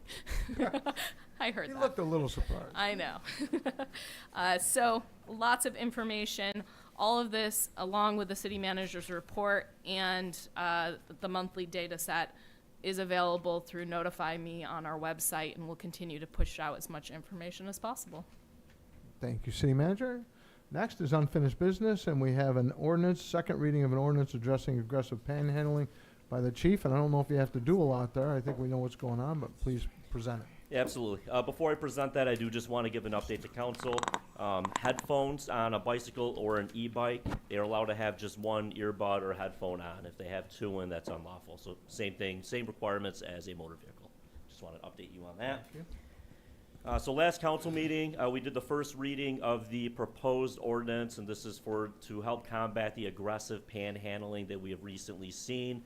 This was a very heavy issue for not only the Geneva Police Department, but the community, mainly focused around the Business Improvement District in the spring of 2025. The general goal of this ordinance is obviously to promote safety and make Geneva a place people want to go, and people aren't avoiding these areas because of these types of activities or behaviors, but also give us the tools to enforce this type of behavior if it doesn't rise to other levels of crime, such as stalking or harassment, things that are already in the penal law. So I'm happy to discuss this any further. There are no changes to the ordinance since the first reading last month. Okay, let's get it on the table. I need a motion. Councilor Petropoulos, second by Councilor Gilat. Discussion. Clerk, please call the roll. Counselor Whitfield. Counselor Petropoulos. Aye. Counselor Gilat. Aye. Counselor Grimaldi. Aye. Counselor Peeler. Aye. Counselor Lavin. Aye. Mayor Valentino. Aye. Motion carried. Next, new business resolution, a SEQR lead agency for recreation presented by our city manager. This is a SEQR. It just leads us through the SEQR process. As we've discussed last month, the Recreation Center needs some updates. This does not tie any funding to those updates or upgrades. It just gives the approval that you will act as lead agency as we begin looking at what they are going to do. It also allows us to apply for additional funding.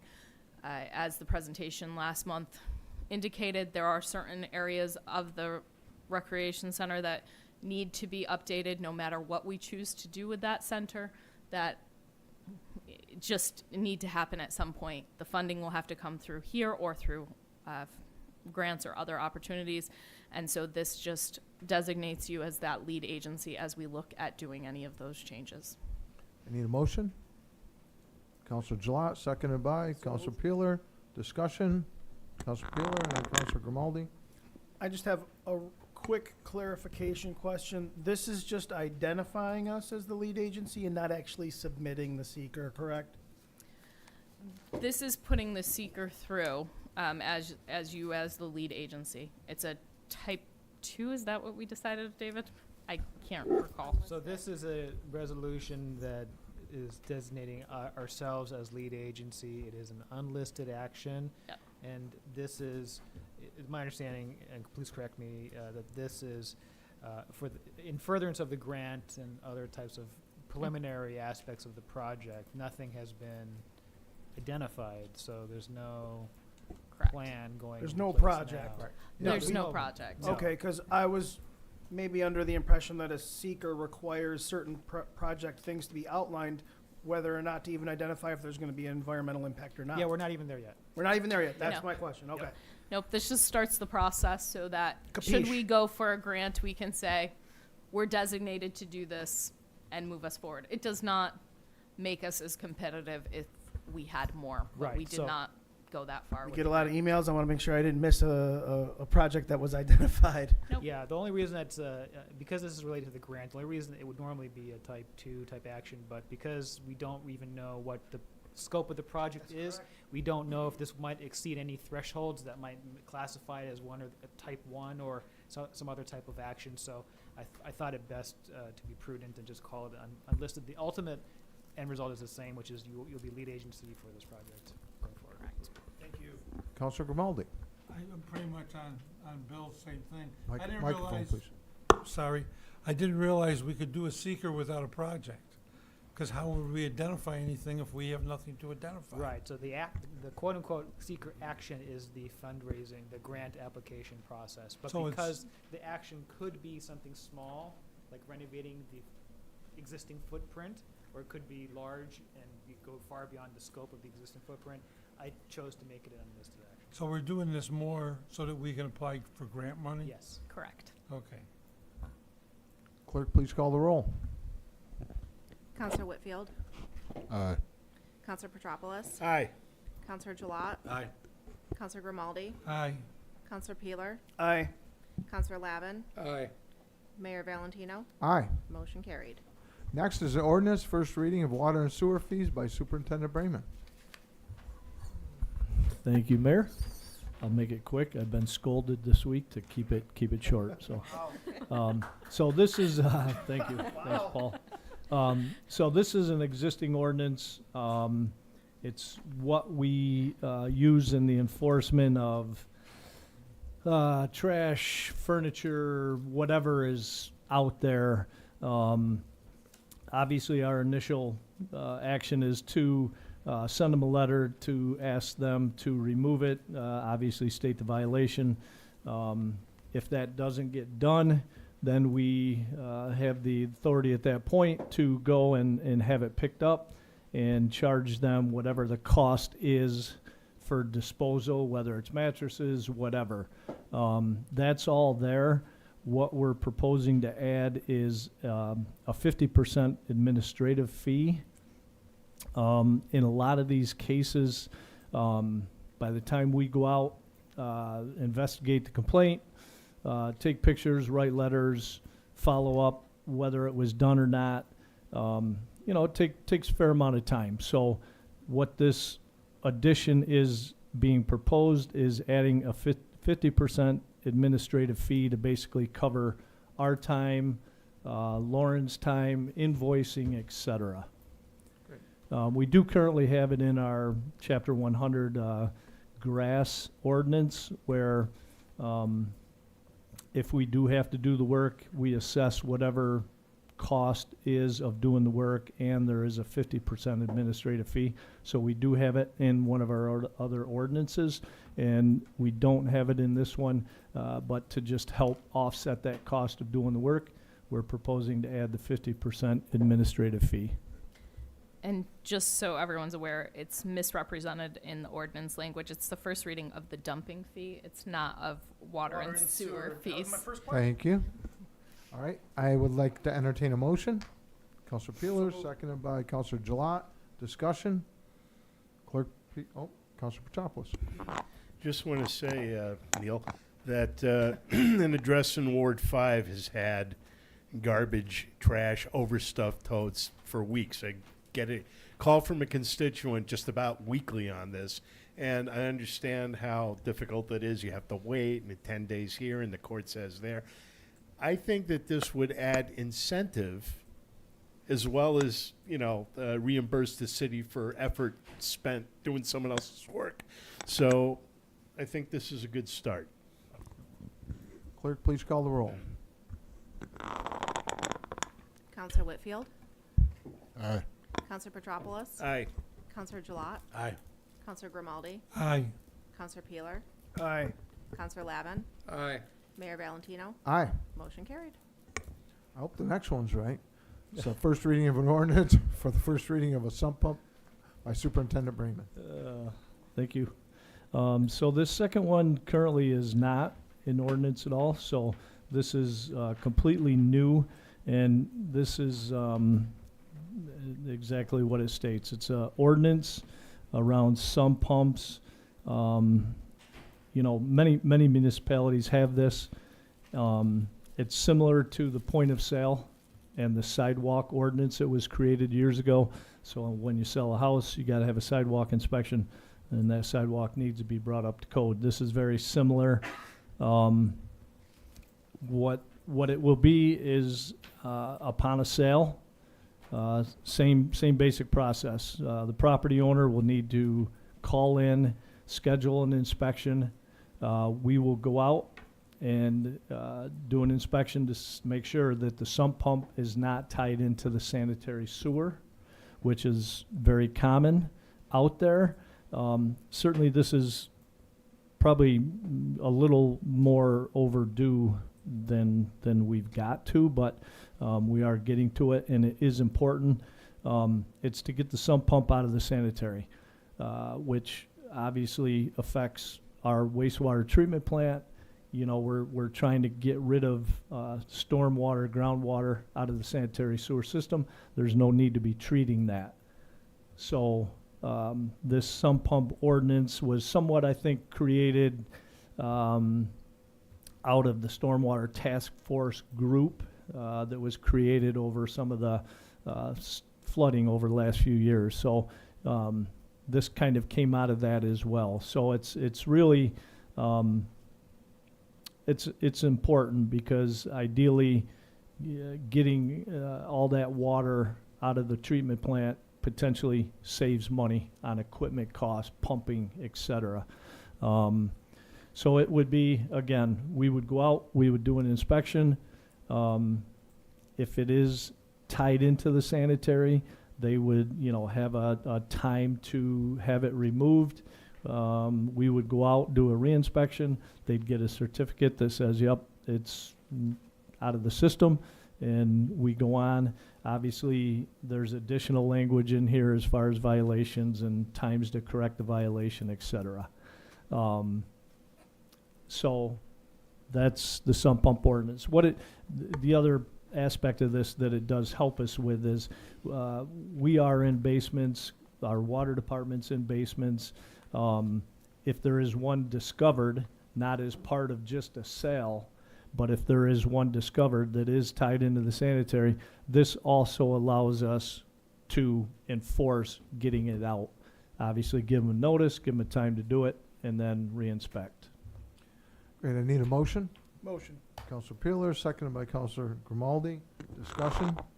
I just want to say thanks for getting this on the books. I think a lot of new home buyers get the rug pulled out from underneath them when they buy a house that's got a sump hooked up to the sewer, and they realize the first order of business is ponying up $5,000-$10,000 to get a hole drilled through their foundation. Yep.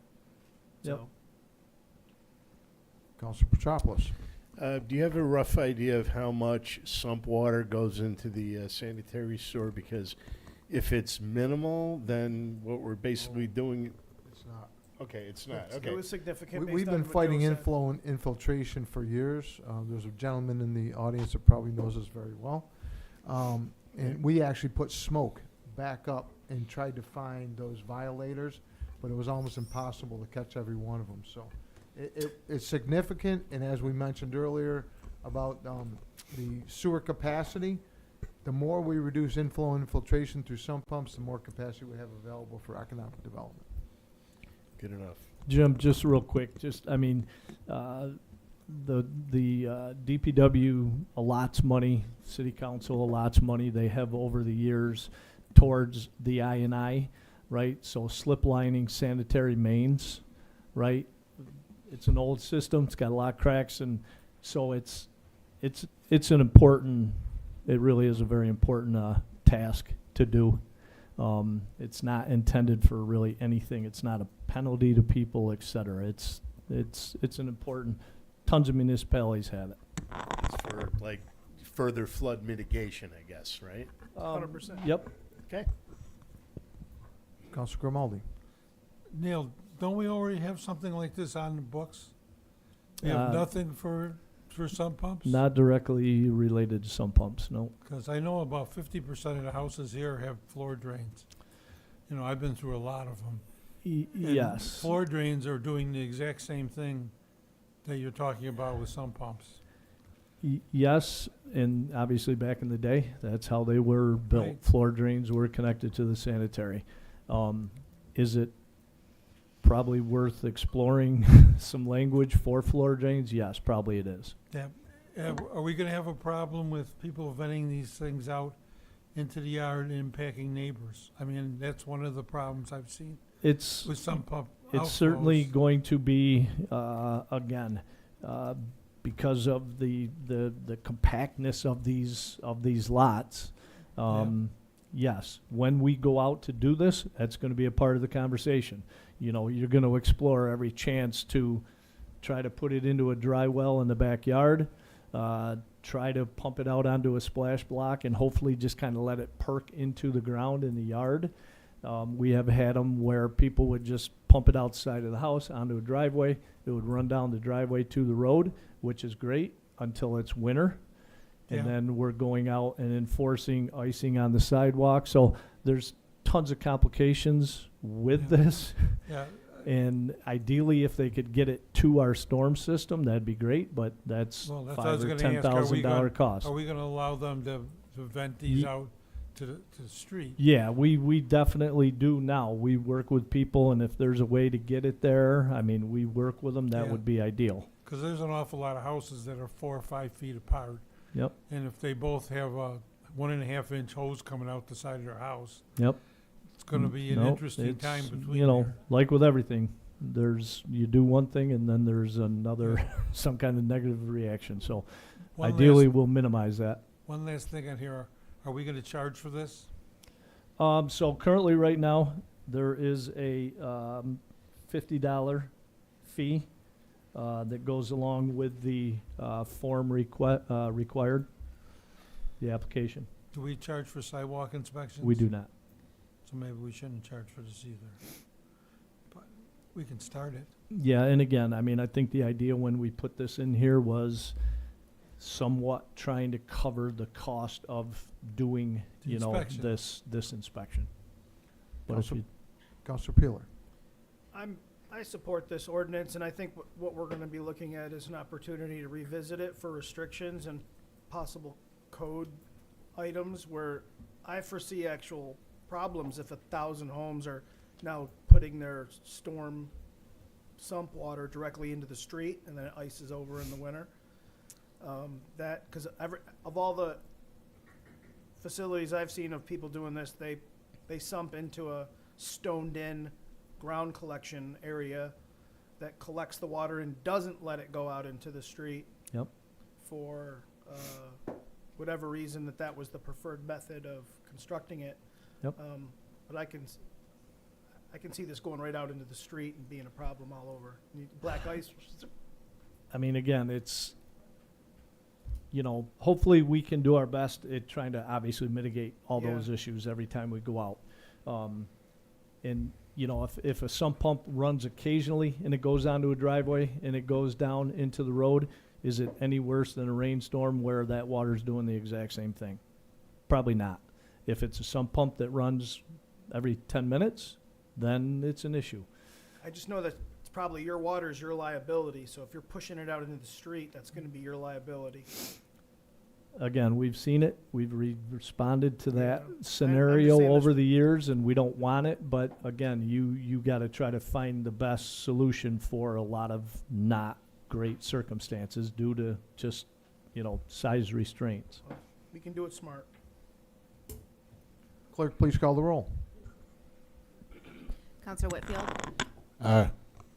Counselor Petropoulos, Aye. Counselor Gilat, Aye. Counselor Grimaldi, Aye. Counselor Peeler, Aye. Counselor Lavin, Aye. Mayor Valentino. Aye. Motion carried. Next is a resolution directing the city manager to build a $900,000 fund to the 2026 budget levy for reduction by Councilor Lavin. Thank you, Your Honor. I wanted to talk for just a second, couple minutes about budgeting. Budgets have numbers. We put them in stacks. We measure them out. But in the end, they are political documents. They are the policy expressed in the way we're going to spend. And they can look any way you really want them to look. As you present them, we could say that a 10% reduction in the levy is a $243 boost for a family. But we could also say the 5% we didn't add on top of that makes it a $450 boost for the family. And for a family with a $400,000 house, it gets up over $1,000, and pretty soon $1,000 here, $1,000 there, and you get not just a significant amount of money like $900,000, but you get a policy and an effort by the city to reflect on what's happening to the seniors of our population who are having to spend their entire Social Security on their taxes with the new assessments on their house. We can talk to people fortunate enough to have a very affluent house, paying $25,000 and $30,000 a year in taxes, more than their mortgages ever were on those houses, to maintain and stay in Geneva. We're losing senior citizens. We're losing the ability to build new houses because of the costs and the taxes that would come along with the costs associated with it. And frankly, in my opinion, we're in a crisis. The city is changing around us, and we're having outside investors come in and turn some of them into mini hotels, reducing our population. We are in a very difficult financial situation. We can't do some of the things we want to do with parks. We don't want to, we're losing the range of services. And frankly, in my opinion, we're a year or two away from not being able to afford the fire and police department staffing and salaries that we currently have. That's not because of our opinions or our desires, but because of the ability of the city to produce revenue to take these things on.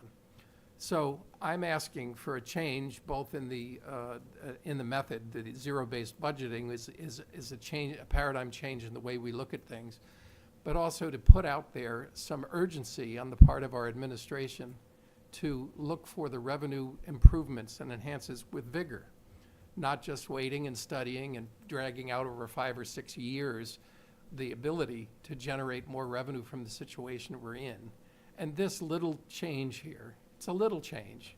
We have a $30 million budget, only $9 million of which comes from the local taxpayers, but that $9 million over the number of taxpayers we have and the kind of homes we have and the population we have are making this increasingly unsustainable kind of city. We're going to be giving it over to others, as we are little bit by little bit with the short-term rentals, and by the pure economics. Somebody selling a house on South Main Street for $700,000 when they get older can get out of town, but somebody coming in and picking up a house for $700,000 and paying $30,000 a year in taxes is very unlikely. We'll have more economic problems, more houses cut up for apartments, which is what killed North Genesee Street and other areas of our town.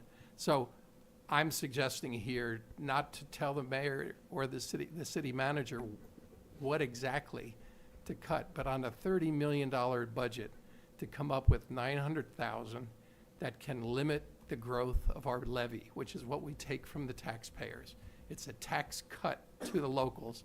It still has 21 million, close to 20, more than 20 million other dollars that we're spending on things like streets, police, fire, everything like that. We have other ways, but it's a signal that we are going to be urgently seeking revenue. We're going to be taking on issues with the town over water and sewer.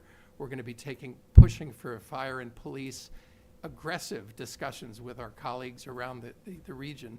And frankly, I think we should become a leader in this region for the kinds of tax reductions that need to happen elsewhere in the list that our comptroller put up there with the city, the school taxes, the county taxes, and other fees that are coming like that. Our water and sewer asset could generate far more for the city and reduce costs for the people of the city if we were more aggressive and didn't worry so much and study so much instead of going out there and saying what we believe is true for this community. And risk a suit, fine. But I think what I'm asking for here is not to sit and Mr. Gelati, who I admire greatly, hardworking man, who wants me to list what I would cut from the city to come up with this 900,000. I can do that, and I would do that, but I'm not the best at that. The manager is hired to do that and to lead a process that comes up with how to bring this budget back along in a way that will reduce what we're taking from the taxpayers next year. That's a simple thing. 900,000 on a $30 million budget is a relatively small amount in budgeting terms. And I think that we need to signal now to the community that we are going to hear them. As I left my office, my house today to come down here, I was stopped by Gina Rangel, who was just put on the most amazing opera at the Smith Opera House last year. She's a woman who moved from New York here to retire into Geneva and pursue her art and contribute to this community. She stopped me, and I thought it was to talk about the opera. And she said, no, please tell people that we need tax help now. To keep her house at her age and to maintain it and manage it is a struggle. And those things are happening all over Geneva, not just in the $200,000 home neighborhood, but in the higher neighborhoods and in the lower neighborhoods where rents are getting beyond what the locals can support. If we want to change the town, drive the seniors and poor out of this town, that's our goal. Let's be honest about it and pursue what we're doing right now. So my request is to simply say to the manager, let's try and get 900,000 this year and for next year. And that represents more than the 900,000, as the mayor has pointed out a number of times. It's what we're also not increasing this year. So it's a significant step towards bringing us into line with the town of Geneva, with the city of Canandaigua and other places around us in what the cost of living is for Geneva. That's my pitch, and I'm doing it now prior to our budget session so that at least in November when people run for office, they can be asked whether they're for a tax cut or not as we go forward. But it's my pitch, Your Honor. I need a motion. So Councilor Lavin, I need a second. Councilor Whitfield, discussion. Councilor Gilat. Not I disagree with controlling taxes. I do. I mean, and a senior citizen thing, I think I might fall in that just a little bit, not too much. To be honest with you, if I lost my spouse or she lost me, I would hope that she would sell the house that's too big for us anyway and move on. Not because economics, just because it's too big for her, but that's everybody's personal issues they have to deal with on their own.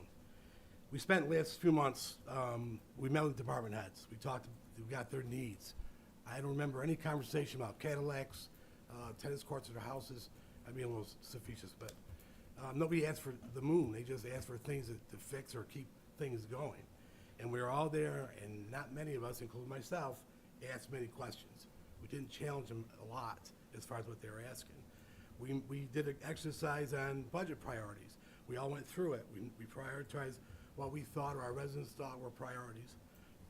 Went through all that. We spent time with the city manager, spent time with us, updating us on contract negotiations, on legal litigations that are up against the city, and the costs that go with that, on health care. She settled on a couple of contracts this year. We still have 2 more out there with the settle on. Those are already in. I mean, those salaries, health care, they're already cemented in for 3 years. That's a cost we have right off the bat. She explained, the city manager and others explained that, and correct if I'm wrong, water and sewer can't be used in general funds. And that keeps coming up. It's a separate area of funding. we can't mix it, it can't be used that way, my understanding, correct me if I'm wrong. As far as grants go, I think that money has to go back to the state, or we cannot use that for anything except for what the grant was designated for. So to talk that we can use that money anywhere is, we can't. We decided not to move forward with the pier, which I thought was a bad move. I thought it would enhance the lakefront. I thought it would be attractive to tourism, to tourists that are here. We decided not to, that's fine. But that money can't be used for anything else, as far as I know, unless it's used in the waterfront area. So do you want me to respond to that, Mayor, real quick, just so I can? Is there a clarification point? Yeah. I'm gonna wanna respond too If I if we can do it. clarify. Yeah, So let's let her everybody go. gets a turn, Yeah. okay? Do you- You can respond I didn't know if about Pete was the asking a grant, question. The grant, please. Yes, on the grant, we're still working with the state if there is a way to utilize it, but it has to be used in that area that was already designated by the state for the purposes related to that. And so it's a very small possibility that we may still use that funding, but it's still open. So if we, to continue on, like I mentioned earlier, there's pros and cons to every budget, any situation. We all know that. I think it's very important for the residents to understand exactly what we're doing. If we decide to go that route, what's gonna be sacrificed? I think it's just important. Because in Ward 4, 5, and 6, maybe the importance isn't the tax rate, a lot of renters, maybe it's something else. But also, you can't convince me that by cutting taxes, and I've gotten calls from landlords, you cannot convince me that cutting taxes is gonna force them or enable them to fix their properties. I think a good majority of them are gonna take advantage of it, not give the money back to their renters, and put the money in their pocket. So I don't see where that'd be an advantage to them, as far as, we have a lot of landlords in Geneva. And that's an issue we need to deal with, that's a different issue altogether, but, I'm just, I would like more information on it. If you wanna talk further about it, I'm open to anything, to be honest with you. But I think with the budget process we have now, it's August right now, and to turn around and tell city manager, this is what route we're going, she's gonna have to work awful hard, and staff, to turn everything around, because it's a zero budget plan. It's disguised, but it's still zero budget, so you're starting to one amount, and then here you go, you run the city on X amount of dollars. That's the way I perceive it, so, thank you. Just, I'm gonna give everybody a chance, but I think council needs clarification, because in our document, it says directing the city manager to build a $900,000 fund in the 2026 budget for levy reduction, and then in the resolution, it says propose a $900,000 reduction to the property tax. I just want clarification. Are we building a fund, or are we reducing the tax levy? Those weren't my words. The fund, it's to have a 900,000 reduction from last year's levy. Okay, That's it. that's good for clarification. The other clarification is, you mentioned $30 million. I think we're talking $20 million, because water and sewer isn't included in this reduction, but I'm just looking for clarification before we Well, continue the conversation. Actually, 30 million is, I went over this with Adam, is if we do a reduction or a change in the way we bring in revenue or change the water, results in a cut to city users. But directly with this $900,000 reduction is The 900,000 is general the fund. levy, but It's general my fund. point is that we have a that the money we take from people for water and sewer I is appreciate tax money. your point. I'm just It's trying to tax get money. clarification on the $900,000 impact to the general fund. fund, which is 21 million. Councilor Petropoulos, I believe you had your hand up. And then Councilor Peeler. Yes, I concur with Councilor Gilat. Right now, it sounds to me like we're going to have our city manager pull 5 consecutive all-nighters and figure out how to cut $900,000 out of a budget. My thought is, if we want to proceed, what we should do is take the people that are most vulnerable, and that would be seniors that definitely are on a fixed income, and not worry about anybody else. Because yes, I'm a downtown landlord. Ward 5 wants police protection, fire protection. I could certainly vouch for fire protection. They're not too concerned with taxes. Again, landlords are going to just pocket the money. Now, I may not as a landlord, I'm different, but who's going to stop them? And then nothing gets fixed, and then we're going to come to a point where suddenly we're forced to either raise the tax rates 20% or we're just going to become the Camden, New Jersey of the Finger Lakes. I mean, I've seen this happen growing up my whole life. New York City went through that. I don't know. I don't see a plan. And again, if you've got things that could be cut, let's talk about it in the budget session. I don't want to make I cannot in good conscience support a $900,000 across the board cut, especially if our city manager's got to, stay up 5 nights in a row. She already works pretty hard. So I think this could be a part of the budget discussion, but I would need to hear what's getting cut. Thank you. Councilor Peeler. I love talking about the budget, and it's because I don't think it has to be political. And I think it can be mathematical, and it can be statistical, and it can be data-driven. And to respond to some of the public comments earlier about keeping the budget around the rate of inflation, it was very hard work just to rally the council to the budget reduction we did last cycle. And it was a compromise, it was a heated compromise. And we didn't start with the rate of inflation as far as our increase went. We started with the average rate that the budget went up every year. We took a 10-year snapshot. We took a mean average of the budget increase, and it was about 4.8%. Now, one of the things that residents expressed to me very greatly when I canvassed during my elections was that they're tired of the budgets and the water and the sewer yo-yo. They're like, oh, we know taxes aren't going to go up because it's an election year, and then next year they're going to go up 9%. And we found that in our work. We found some years that only went up 1.8%. We found some years that went up 8, 9%. And in order to be smart budget stewards of all of our money, we decided to go for an average of 4.8%. I led that in my discussions, and we compromised for about 5.8 or 5.9.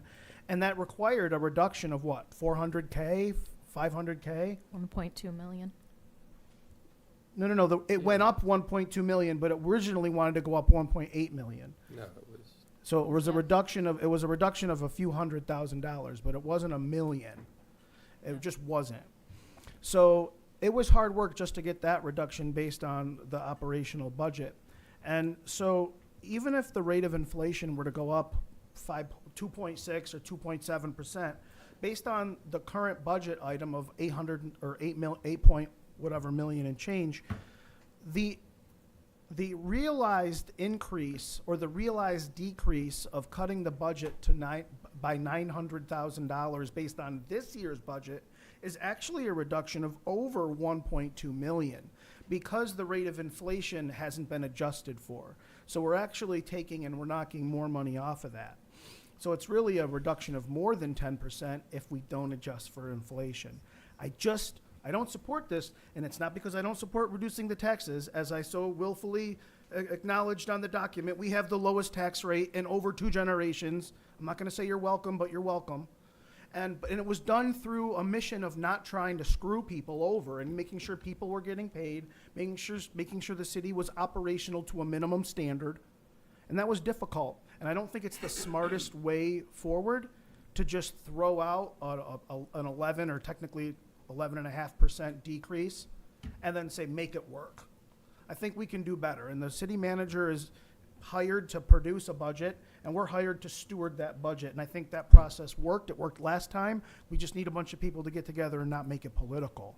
Because I fear for this type of thing if this ever were to take effect. Because in the next political cycle, some people aren't going to support this, and we're going to have that giant spike that we're talking about that nobody likes, that wallet shock. And I don't like wallet shock. So that's really what I wanted to bring up. A lot of people wonder where we get our numbers and how we do our stuff. And really, it's just the way I treat it as data. How do we be average, right? Being average is my whole game. I'm criminally average person. So it's like, and if you can keep that consistency, it's actually what people like. I think people would like consistent governance over willy-nilly governance any day. Right? I don't even care if it's a crappy cheeseburger. If it's the same cheeseburger I get for 10 years, good job. Right? It's like people will actually change their expectations based on consistency, and we have an opportunity to be consistent with the taxpayers. Thank you. The council that hasn't spoken yet, if they would like to speak, and I'll get back to you, Under 3 Councilor. minutes. So, seeing this on the agenda, I had a lot to talk about tonight, but there's been a lot of good comments that have come out, and I don't want to be repetitive, about increasing costs and trying to be conscious with the taxpayer dollars. There's just a lot to it. For me, I've been on council for quite some time, looking at about 24 years, since 1996, with a little bit of a hiatus there. I've seen a lot go on in the city of Geneva, and really the thing that I will talk a little bit about when we talk about reports, the thing that I really enjoy is the city of Geneva has progressed into a beautiful city, and the economic change that has taken place well beyond the 70s and 80s into the 90s until now has been very attractive, both for tourism and for residents moving into the city of Geneva. I was talking to a realtor. The average sale is 7 to 11 days in the city of Geneva. Houses go up for sale, they sell quickly. We're not scaring anybody away. I don't like to increase any expense if I can. I don't want to drive revenue increase on the burden of the taxpayers, but I think it's only consciously positive to talk about how we're going to continue to make this city the best place to live, work, play, and invest. And for us to take a step backwards, I think is the wrong move, but I do agree with Councilor Lavin. We need to aggressively go after revenues. And there are ways to aggressively go after revenues. There are things happening on a daily basis. I think that's the key to reduction of the tax levy, but it's not going to happen overnight by any means. So I'll stop and I'll pass it back to Councilor Lavin. Yeah, I just want to say a couple of things to Pete and Mr. Petropoulos.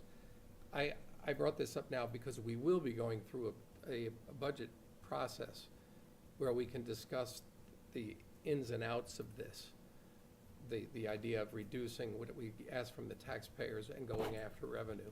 It's not to sit here and say, no fire truck, no, that's why I'm bringing it up now, so that your voice is heard and you get to make these decisions about what you're telling the public you're doing. I have to say that any discussion of rate reduction is a factor, not partially of our spending, but mostly of the assessments. So the value of houses in Geneva and the Finger Lakes have gone up immensely. That has changed the rate, not our spending levels. We still have, per capita, one of the highest tax burdens in the state of New York right now. And it's the effects it's having on your constituents right here, the seniors, the poor, and the middle class, frankly, too, are inarguable. And I think that's what we have to do. What kind of city do we want? We want to drive out the current residents on behalf of an economic goal that doesn't serve our purposes. That's why I think we need to have that deeper discussion so you understand how this budget drives those trends. Beats up on the poor and the seniors mostly right now, but others too. So, thank you. Councilor Peeler, you want a second round? Yeah, I just want to be back to the math. So even though we do have a high tax rate and higher than a lot, what we have, and if there's any golfers in the room here, we have a declining high handicap, which means we had a really high tax rate and we're slowly getting smaller while the other cities are approaching us. So we're still doing a good job in actually closing the gap between that comparison. And that's recently just happened in the city of Canandaigua, where we used to be nearly double their tax rate, and we were nearly double their tax rate for a generation.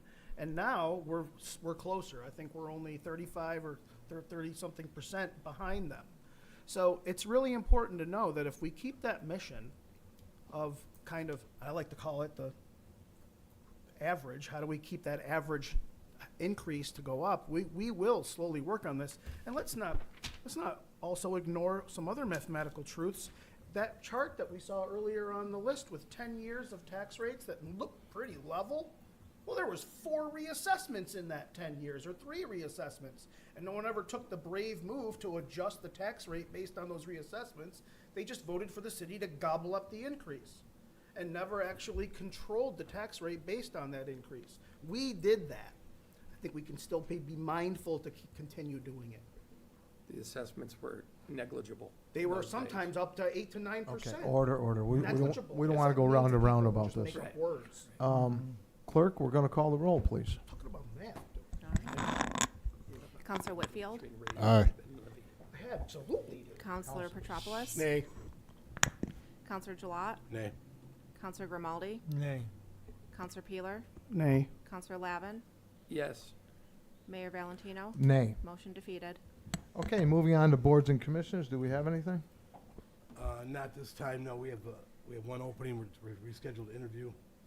And other than that, no. I have one appointment.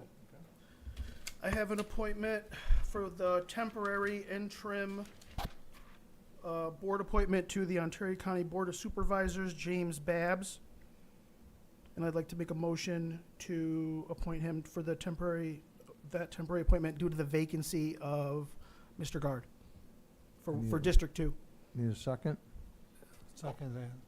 Second by Council Grimaldi. Discussion, Council Lavin? Yeah, I'd like to table this. I don't think we should be playing politics with the county seat. I think it's a couple months.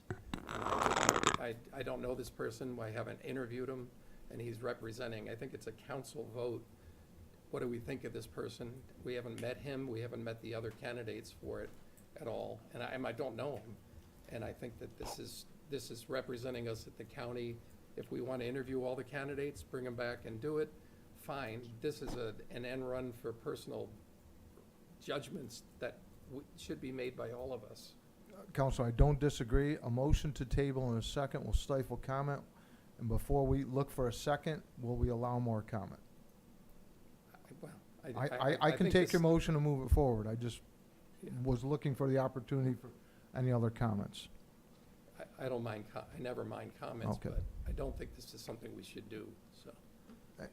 Before, I mean, we can have a second to table, which stops comment, or we can continue with the conversation and look for the second. Well, I just wanted to say this is exactly how I got appointed to the County Board of Supervisors. I came, you voted, I think it squeaked by, and I did it. So it was temporary. You still have to run for it in November. So the idea is right now, wards, was it 3 and 4 for Lugard? 3 and 4. Yeah, they're unrepresented at all. Now, it's just for 4 months or until January, until the end of December. I don't see a problem with it. I really don't. So just my 2 cents, because I'm going to second you in a minute. Yeah. Okay? Because I reached out to the Ontario County Board of Elections, and I asked for verification. Number one, I had to make sure that Mr. Guard had relinquished his position, and he had definitely done that, and he is now a judge. He assumed a judge position. I never got a response back from the Board of Elections to talk about the legalities of the appointment or the formula process of appointment. So I'm disappointed in Board of Elections for not responding back to me to let me know, because there was a comment that you can't do it after August. I would hate to make an appointment in violation of any rules or regulations. I don't know what they are. That's why I reached out to the Board of Elections. Go ahead, Counselor. I mean, I agree with Jim. I think this is our duty to appoint the position, to make sure that representation is not broken, and that there is representation for those neighborhoods, and also to comment about bringing in interviews and starting a process. James is the only person that we sent contact, said interest, communicated that there was interest. He's here tonight. If anyone has any questions about Ontario County stuff, I'm sure he would answer them. I don't know if that's out of order, but, you know. It is out of order, and I received an email from another interested party Yes. also. So there's, You never told me. well, listen, I right. just received it. Okay. Council Lavin has a motion to table. I will second the motion to table. Clerk, please call the roll on the motion to table. Counselor Whitfield, Aye. Counselor Petropoulos, Aye.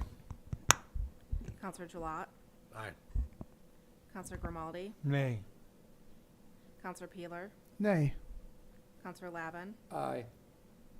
Mayor Valentino. Aye. Motion to table is carried. That's tabled. Okay. Next is mayor and council reports, and I'll start to my right and work my way around. Councilor Lavin, mayor and council reports. Sure, sorry. Just a couple things. Ward 1, that with Jim, I've been watching the Hobart and William Smith colleges and the house. And I think the macro point is this points out the need for the housing developments that we're weighing in this community right now. Those houses over there that the colleges paid a lot of money for and are going to renovate were in a rough shape. And I don't know who else would have done this kind of investment to begin with.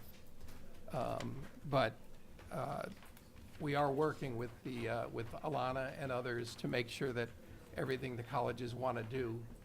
But I also want to point out that the colleges will be bringing in onto the campus kids who are now really living along Pulteney Street, down the side streets, in houses that give us problems in the first ward for noise and a mix of lifestyles. And I think those houses will be renovated and back on the market pretty soon as we can get people into back onto the campus.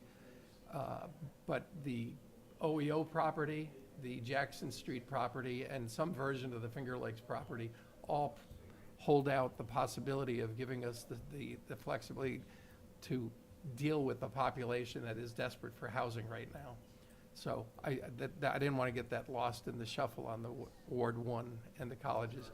I am, as always, disappointed when Geneva turns on Hobart College. I grew up here.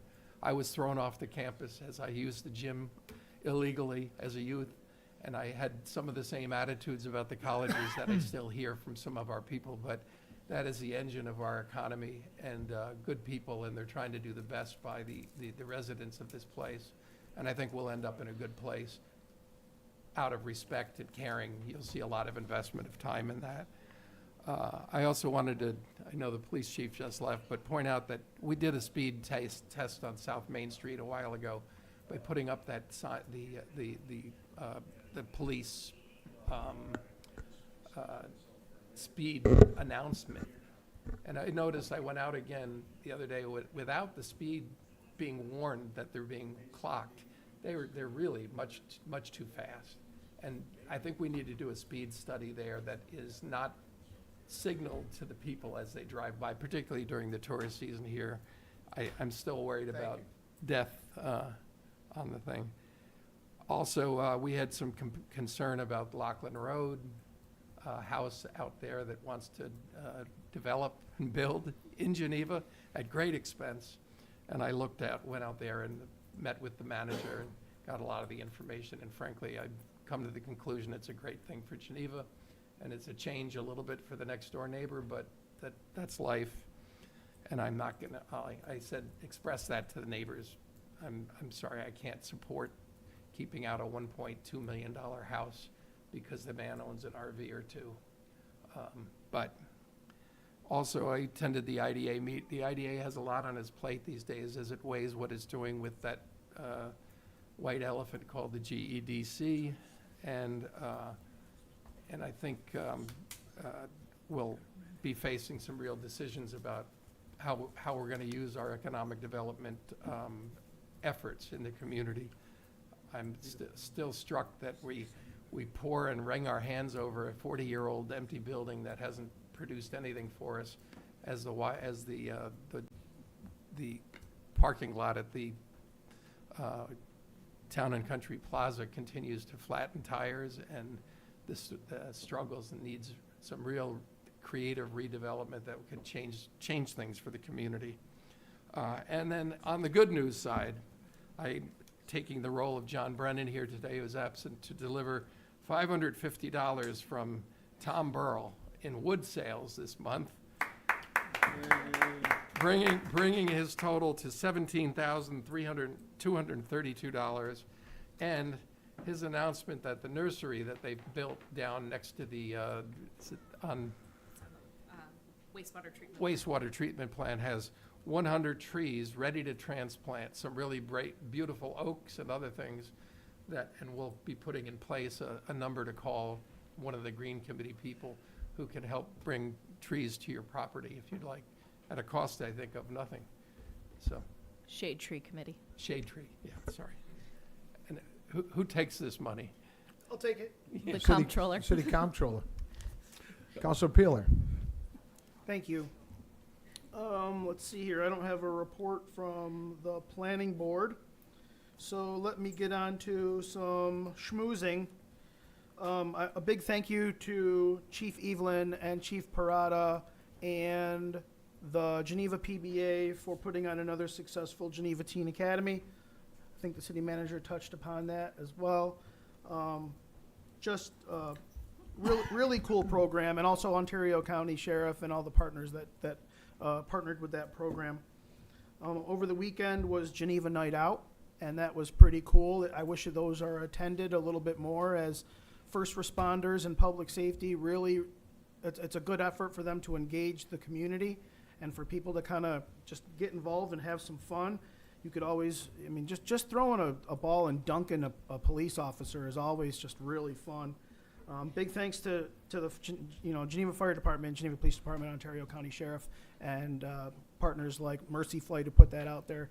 I'm hoping that the improvements to the rec center include air handling, because it just gets hot and stale in that rec center, and you didn't find a lot of people spending a lot of time in that area and moving outside to some of the other festivities just because it was so hot. Let's see here, and that's about all I have. And I do hope that we put on, the Geneva Rec Department and Geneva Police Department puts on another bike rodeo in the fall. I think it's important, and I also like to get involved in fixed bikes and oil chains, pass on my BMX skills. All right, thank you very much. Counselor Grimaldi. I attended the Housing Authority meeting this month, and they did discuss the garden apartments, and they cannot cover all 53 of the people coming out of there. They have probably, they thought somewhere in the neighborhood of 18 to 20 openings that they could probably move people into. That was a major discussion there, and they also talked about they're wrapping up a lot of the repairs and upgrades to their apartments. So that's the Housing Authority. Can I put one more thing Sure. in here? DPW did a great job on the tennis court. I mean, just because it's in Ward 3, it looks really nice. Brooke? The Brook Street one. It does. It came out really nice. Did they put up a practice wall? I don't know if they did or not, but all I know is that when I came down the street, it was sharp. It's in the works. I don't know if it's completed, but they have been working on it. Gotta have a practice wall. Counselor Gilat. Okay, Police Budget Review Board did not meet. We're trying to fill one position. We had a little snafu with the timing of the interview, so we had to reschedule, which I think is next week, and we should get that filled, and they'll start meeting again, I think, this month. And at Geneva BID, Kat has moved on, and so the board is looking for a new director. They have interviews set up, I believe, this week. They have 2 or 3 candidates they're looking at, and we'll see what happens with that. Should go well. I think they have some good ones. For August, join us at our final Music Monday at Bicentennial Park, August 11th, from 5 to 8. There's food, artists and vendors, farm stands, and more. The band Moving Mountains will be performing. As part of our On the Canals grant, and in honor of the 200th anniversary of the Erie Canal, the bid is offering free historic bike tours at the lakefront through the month of August. These included a free bike rental from Long Pier Ice Cream with adaptive cycles available upon request. The bid is also offering free guided native plant tours through August and September. Pre-registration is required for both events. Visit the community calendar on the Geneva BID website for more information. As part of our Geneva Grow Native Initiative, free native plant seeds and information on starting your own native plant journey will be available at a public market and the Geneva bid through October. The glorious Garlic Fest was a success. Ahead of the event, Garlic Week in Geneva was featured in several local publications, including the Finger Lakes Times, the Messenger Post in Canandaigua, and the Democrat Chronicle in Rochester. Wheels on the Seneca is coming up Sunday, August 24th at the lakefront. This is a car show benefiting local veterans hosted by Rev'd Up Events. If anyone is interested in volunteering, please contact the bid office. Thank you. Council Petropoulos. Been pretty busy this month. There was no LDC meeting. They're going to have a meeting next month. I met with the Geneva Parks Collective. We went to Richards Park, had a look around. Turns out, I think I mentioned this last time, the LDC did choose to fund the Adirondack chairs that'll be going there, the picnic table. And basically, the Parks Collective is having a work party at Richards Park in Ward 5 this Saturday, July 9th, 9 a.m. to noon. I'll be there. We're going to do whatever, paint stuff, pick up stuff. It's a really nice looking park. More on that in a minute. I had a meeting with Gwen Van Laken from the Partnership for Ontario County and Alana Overstreet to discuss the Geneva Unity Center. And we talked about that. We talked about, housing issues. I have some ideas there as well, but it's too early to present that. I did encourage them to give a presentation, so hopefully they'll have that next month or in October at the latest. And yes, I was involved with the partnership as veterans consultant for the veterans addiction grant that they got from the state. So I'm pretty familiar with that organization. I attended National Night Out yesterday at the Rec Center. That was a good event. Had a rather somewhat surprise visit from Assemblyman Gallahan earlier today, kind of like Henry VIII calling and saying, "I'm coming for dinner." Oh.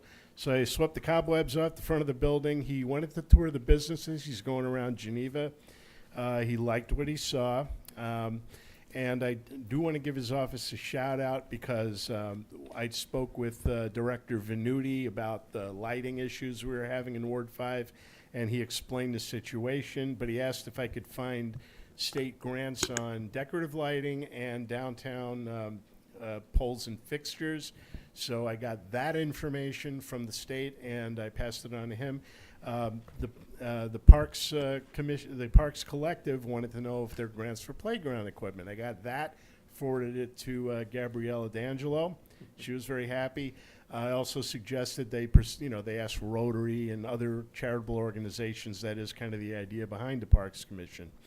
I am going to be attending the Police Youth Academy graduation tomorrow at 5. So other events coming up, the Scott Bissell Memorial Block Party is going to be Saturday the 15th on Colt Street. And finally, Drumstock will be happening September 6th. It's going to be a little bigger than last year. They're going to close off Summit Castle and have more vendors and more stage space. So come down to that. That's an LDC. They're helping out with that. So I think that's about it. I appreciate your time. What's Drumstock? What's that? Drumstock is a music and arts festival that started last year at the Lake Drum Brewery, like right around the corner from me. And I went. It was the weather was lousy, but it was still a lot of fun. A lot of people came. A lot of kids. I saw several from the middle school, for example. So yeah, good music. Not just drums?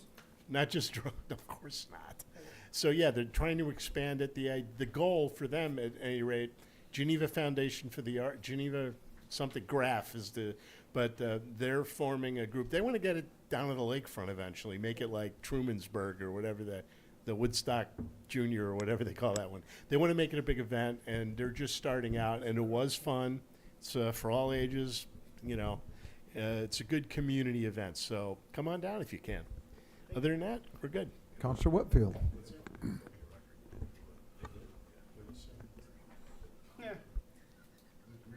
He is asking for a code change, reiterating what Ms. Hoyt read earlier.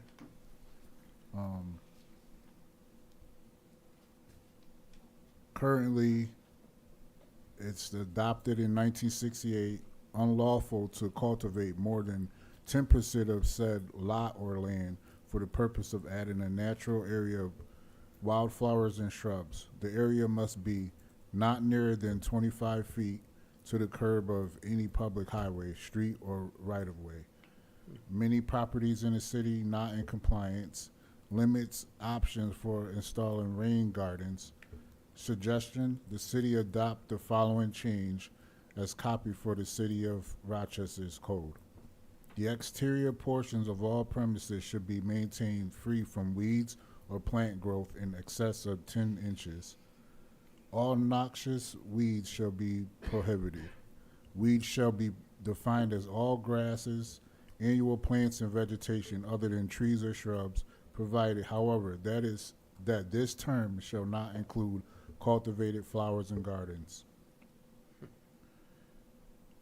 Resource Recovery Park, been operating since May 1st, 2025 in conjunction with the town of Geneva.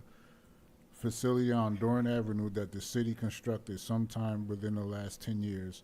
Now for $20 a year can drop off food scraps including meat, recycling, electronics, yard, waste, and metals. Now for $75 a year, receive a punch card with 52 punches, 2 30-gallon bags per punch of trash. Reports being used by a diverse mix of people. The costs associated. Budget item for the next year, urge the city to continue financing this service. Earlier, city manager mentioned about Alice, and she couldn't remember what the acronym stood for, but it means Asset Limited Income Constrained Employed. Alice represents the working poor, people who don't qualify as impoverished by federal stand, but still trapped in economic hardships. And I wanted to touch bases on the Hobart and William Smith situation with the families. I have a different take than Mr. Lavin had. I always speak on these issues, and I'm helping and working with some people with this hardship. It was a sudden move, and you know, it affects people in a different way. Considering that we already have people having to move out of the community already, and now it's a travesty because although Hobart and William Smith is helping people, and we know that they do all these great things in the community, but it also, like I always say, pushes people to the outskirts of the community and pushes them then to the town or to different cities. We lose individuals in our city, and it's not only we're pushing kids to different communities that it's hard for them to grow up in. The outskirts of Geneva into different cities. So people have to look at those things, but there's nothing that we could truly do but support the people that while they're going through this hardship, we should come together, those who look at it as a travesty and not as a great thing, to come together and build and help one another. And that's my report for today. Thank you, councilors. I'm going to start with my compliments to the BID. My wife, Christine, is just jealous over the flower pots and the condition of the flowers in our downtown. Downtown looks great. So major compliment to that team that deals with that on a daily basis. I see them out there watering late at night or early in the morning. They're doing a fantastic job. Myself and Council Petropoulos were fortunate enough to hold a finish tape at the Muscle Man when the winter came through in an astounding finish. He was just outside Montreal or Quebec, I believe. Came from Canada. It was his first triathlon ever, and the gentleman won the triathlon. It was just amazing. The swimmers had a major challenge. I think we heard that 170 swimmers were pulled out of the water. So the water safety team that was out there did a tremendous job. The border city and the sheriffs and the state police did a great job of supporting that event. But 3.5 foot waves created a challenge out there for the Muscle Man. But it was a great event, great economic opportunity for the city of Geneva. Council is doing some work in the background. Our city manager's contract has a 12/31/25 date to it. We're working on negotiating and updating that contract, and we will have something probably in another month or two to kind of present, and we're hopeful that we're going to retain our city manager. That's our goal. The last thing I have is last minute, I was invited to WXXI Connections on Thursday. It was an hour-long program, and they were highlighting all the Finger Lakes. Well, on this one, they highlighted Seneca Lake and they highlighted Geneva. So it was really cool. I was on the program with a variety of other people, and we had the opportunity to promote Geneva.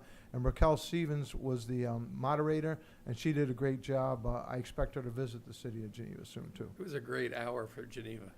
It really was. Yeah, it was, yeah, to be Although highlighted. you and I have to take a walk down Kashang so we know it a little better. Yes, yeah, they had a question about Kashan Trail or something. Yeah, right. And I said, I remember jumping off the cliffs as a kid in the waterfalls, Yeah, but other than exactly. that. Okay, I need a motion to adjourn. So move. Councilor Petropoulos, seconded by Councilor Gilat. All in favor? Aye. Any opposed?